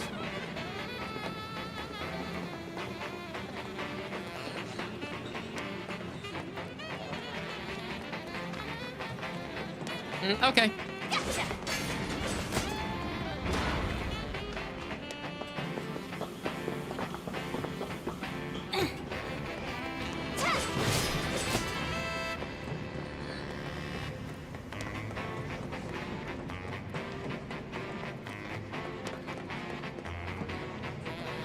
Oh.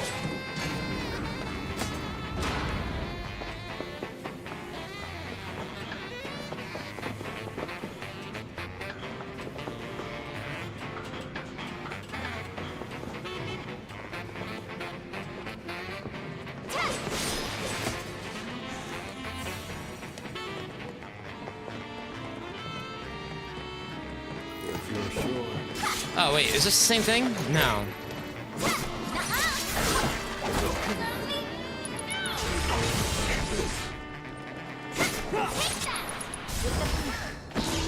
I've got you. You're just gonna leave me like this? Oh, there's two. Behind me! Just great. I tried, my precious. Jesus. I really did.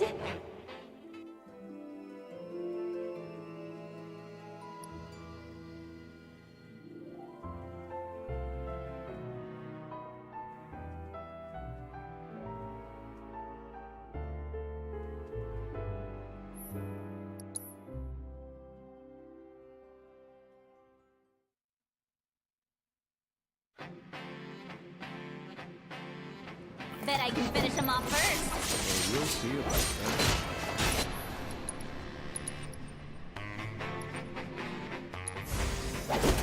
That all you got? How you like that? You're gonna get what's coming to you.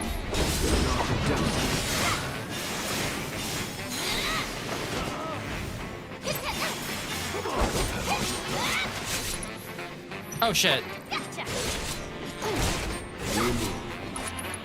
Run like a chocobo? Did you really Not too shabby, Sonon. I got you, boss. kick past them? That's weird.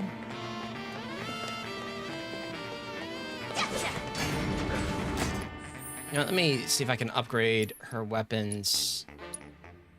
Yeah, and I haven't yet.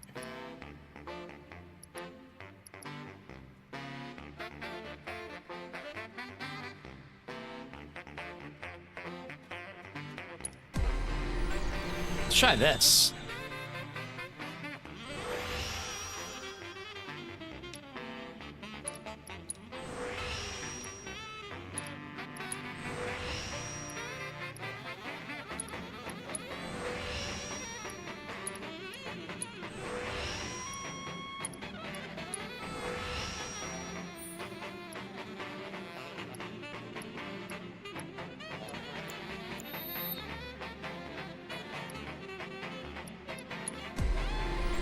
Well, oh, I meant to do the materials.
you said earlier. Which was... About Avalanche, how it's changed. Oh, that. These people are too soft. But those Splinter Cell guys, they sound like the ones we should have teamed up with, don't you think? Yeah. I guess so. I feel bad for complaining, considering all they've done for us. I know what you mean, though. They're all just really good people, huh? And that's the problem. Maybe all this means to... I'm not sure what happened. Ah, man. People in this game, they're very flawed. We're done here! How you like this? Piece of cake.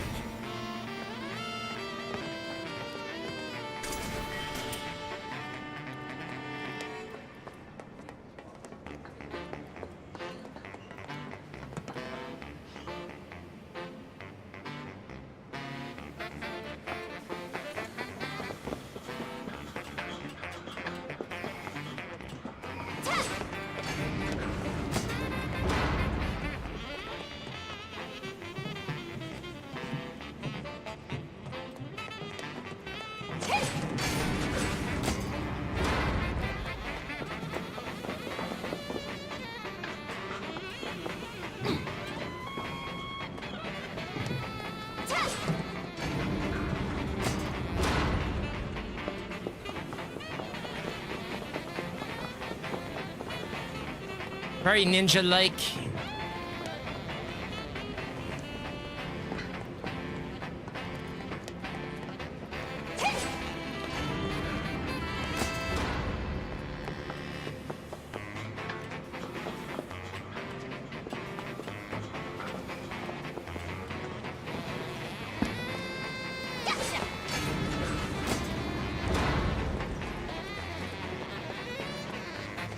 Maybe I can get it going up here. Oh shit, nope.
Here we are. Elemental materia. Oh.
No point fighting if we don't have to.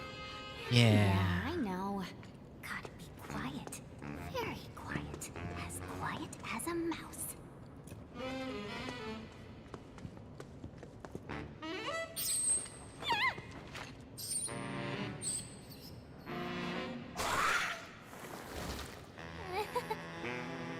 Good morning.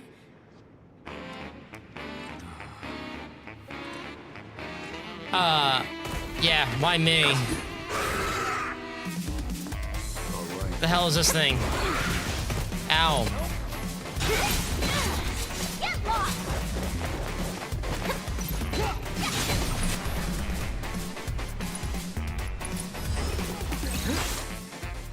Fire and ice.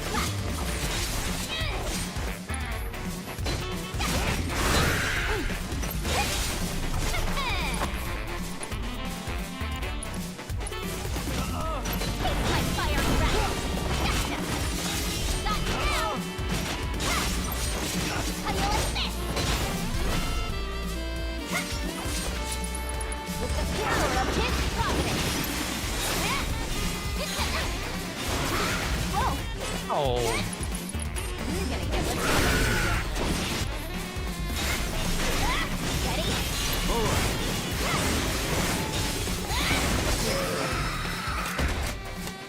Alright, it can't be far now.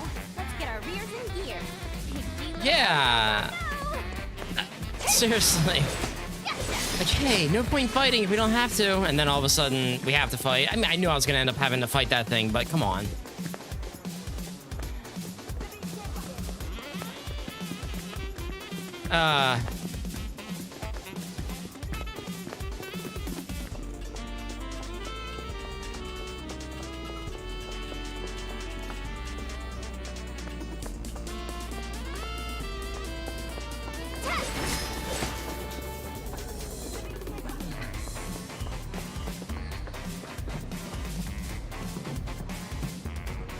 Okay.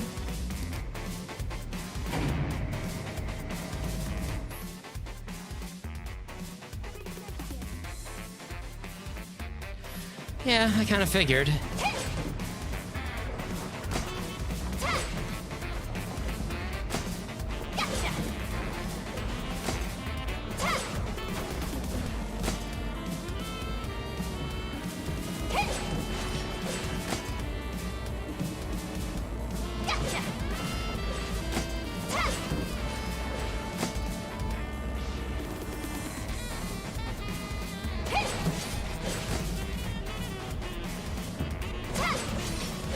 Oh, shit.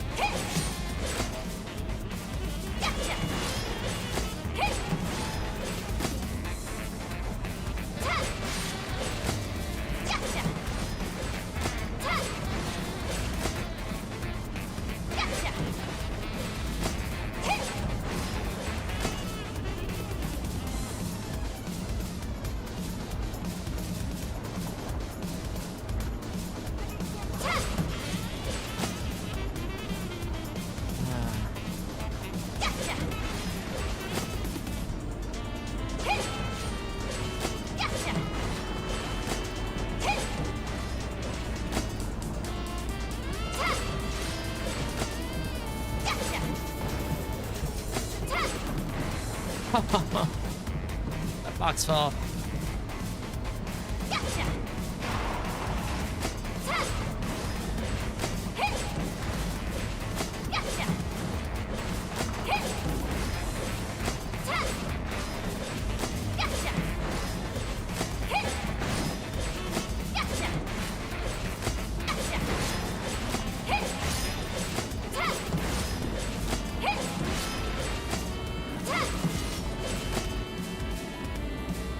Aw.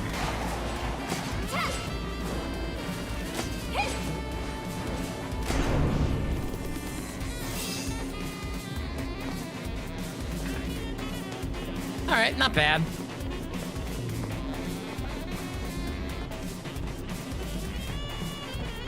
Up ahead, the building just screams important. It has to be.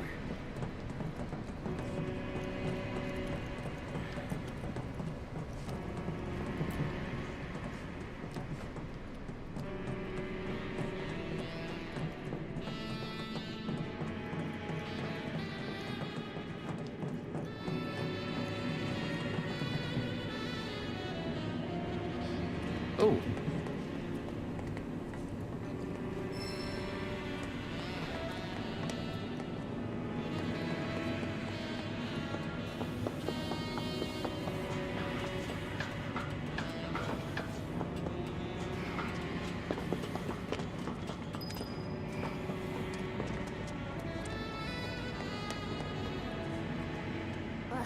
Why'd there have to be so many guards? I think you know exactly why. Gotta say, they might call this place a maintenance facility, but it looks more like an arms factory to me. Let's keep it tight, boss. We can't afford any more mistakes. GG's life depends on it. Understood.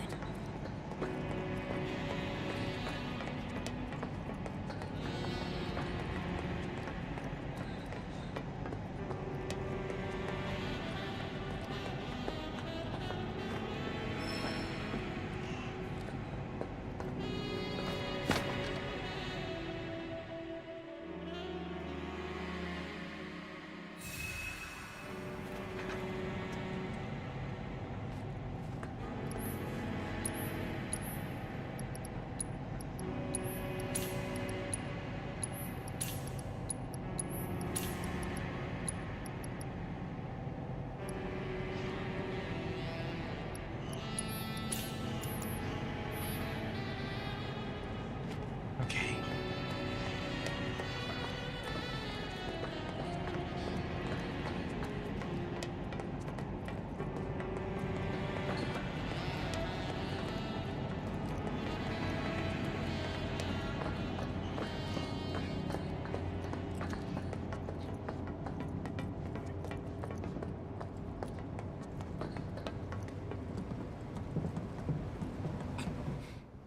Now spill it. Who gave you that information?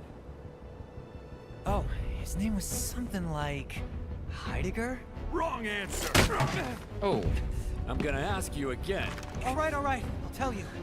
It was Rufus. You don't say. Or was it Ojo? God. Nice going, Gigi. Ready to do this, boss? Born ready. Great. I'll draw their attention. You grab our guy. A diversion, huh? I like it. But don't forget, I'm the leading lady. Hey you, evildoers! Over here! What the hell? Who's there?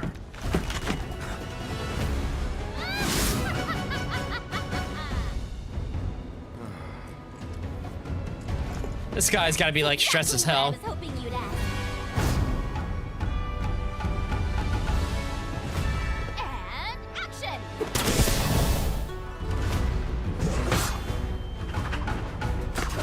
Someone has a beguiling me. Ugly says the world's greatest materia hunter. Okay. Who am I truly? Well, sighted onlookers wonder no more. C4 stands a rare beauty. The single life rose of Wutai. The one and only Yuki.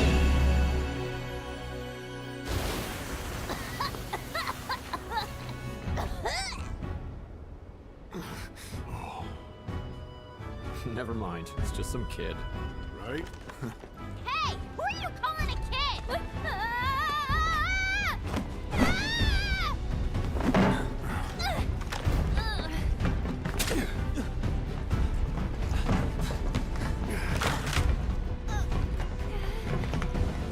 Award-winning performance, boss. Who are you? Giants. Got eyes on hostiles. Requesting backup. Oh, you're gonna need backup, all right. Oh shit. No freaking way! Oh, never mind.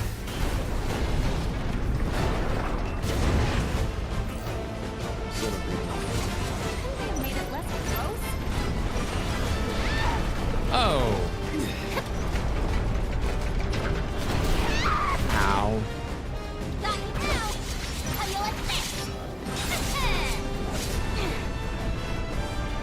No way!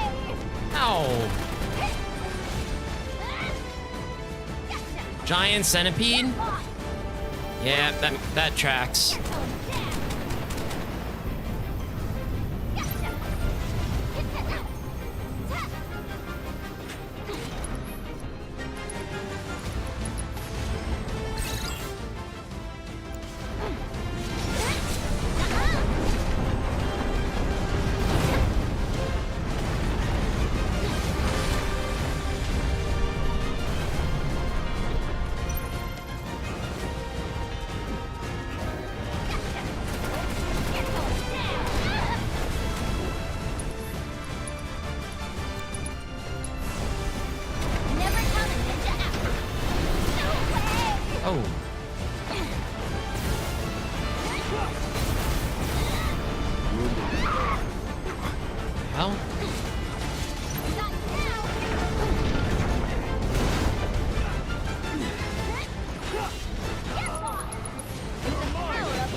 shit.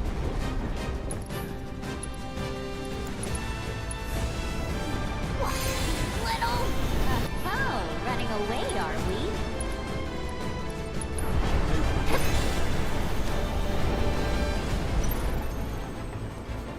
Or maybe it's doing one of those tactical retreats. Can't. Oh, alright. I can't. Okay, I can now. Boss.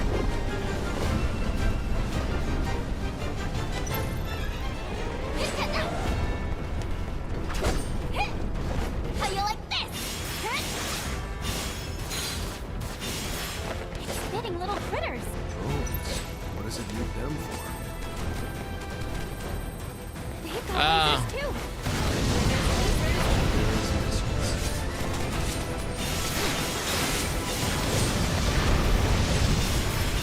How are we supposed to dodge those things? Yep. How you like this?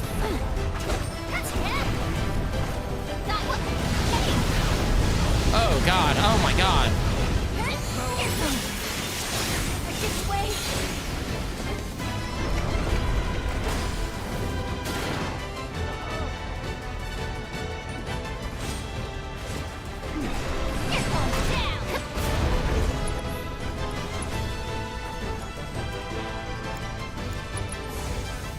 Might as well. So now you come calling down. Oh shit. What in the... It's a containment laser. I know that. Not now. Let's get my summons out here. Come on now, lightning boy. Is it cool if I bring a friend?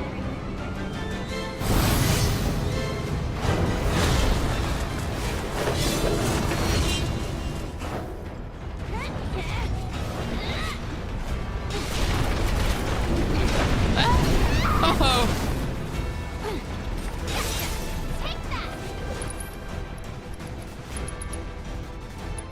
Time to wreak some serious havoc.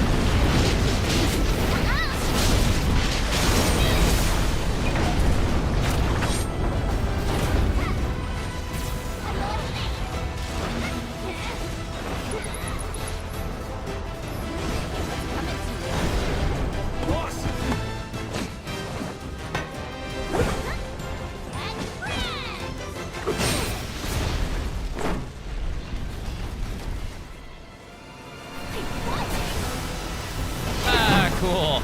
Now he has a big drill on his head. That's so awesome. Hey, I still got my summons though. Oh, don't make it serious. Dead serious.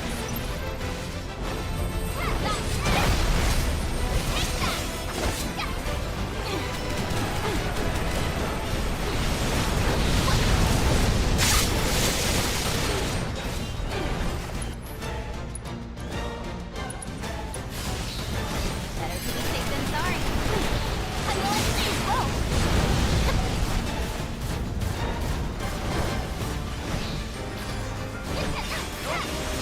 Oh shit.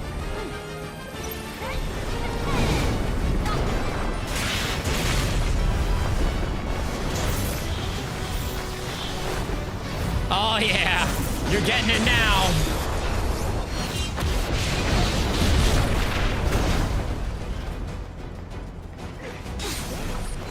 How you like this? With the power of his providence.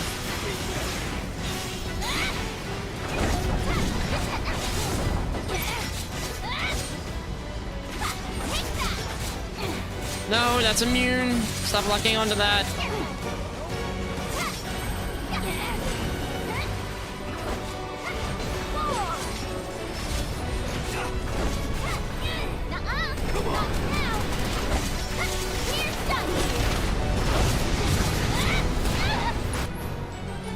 Shit, I'm dead.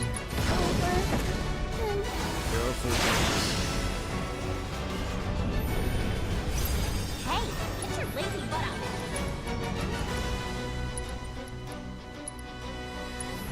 No sleeping on the job. Not now.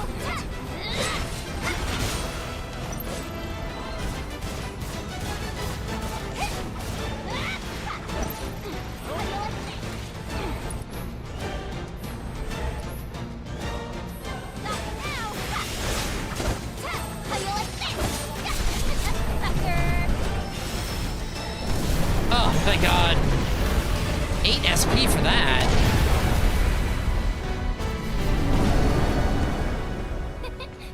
You see that?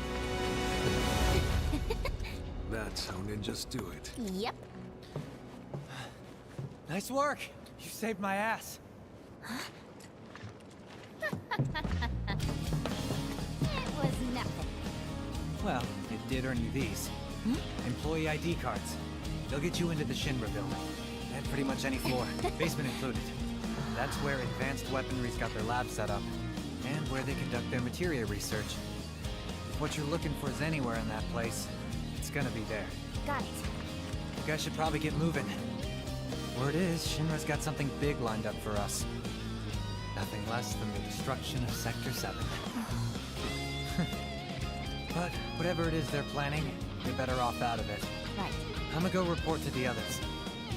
Good luck up there. Ooh, drop frames over 1,000. Ugh. See you soon. Yeah.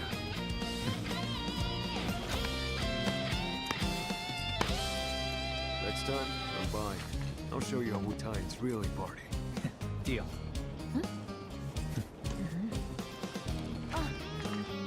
Don't forget to tell the Splinter Cell about Sector 7, I mean. I won't. Well, boss, sounds like we better get going.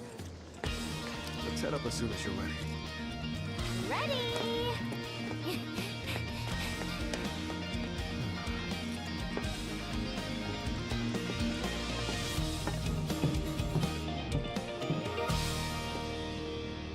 Interesting.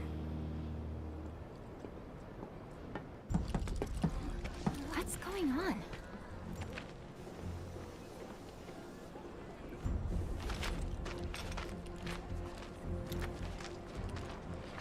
What's this? To think this is where those bastards plotted their attacks. Right under our noses. Too bad they made it out before the military could get here. Like chickens flying the coop.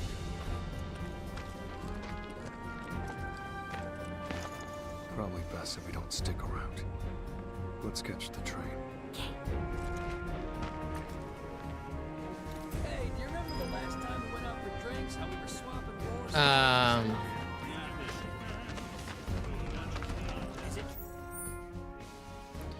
There's a bench so I could sit down at. Yeah, let me go. Wait.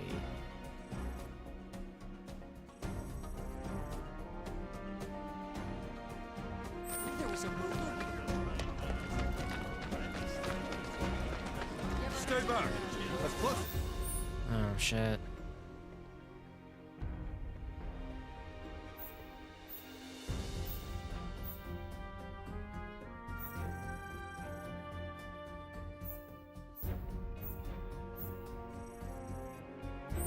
Yeah, let's go there.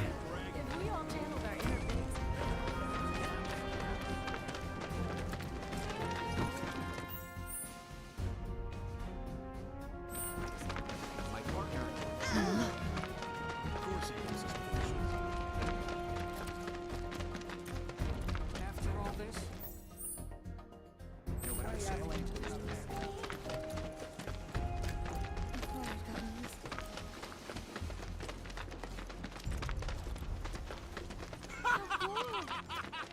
hey there.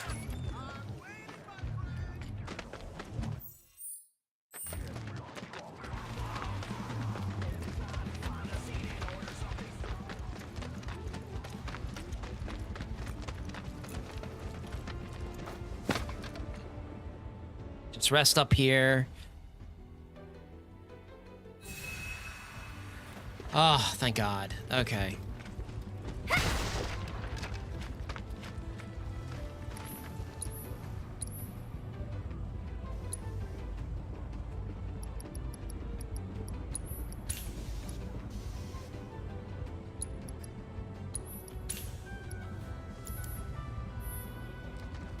All right, I'm gonna save it here. I'm gonna turn in for the night. I don't know what chapter I'm on here, but chapter 1. Still in chapter 1. Okay. All right. So hopefully I'll get to chapter 2 and yeah, chapter 2 tomorrow. So it's gonna be a long DLC. I'll get to chapter 2 hopefully in the first hour tomorrow. Then I'll work on getting to, yeah, okay. I had a lot of good just chatting content tonight, so that was nice. All right, that being said, I'm going to turn in for the night, so... yeah, have a good night, everybody, and take care.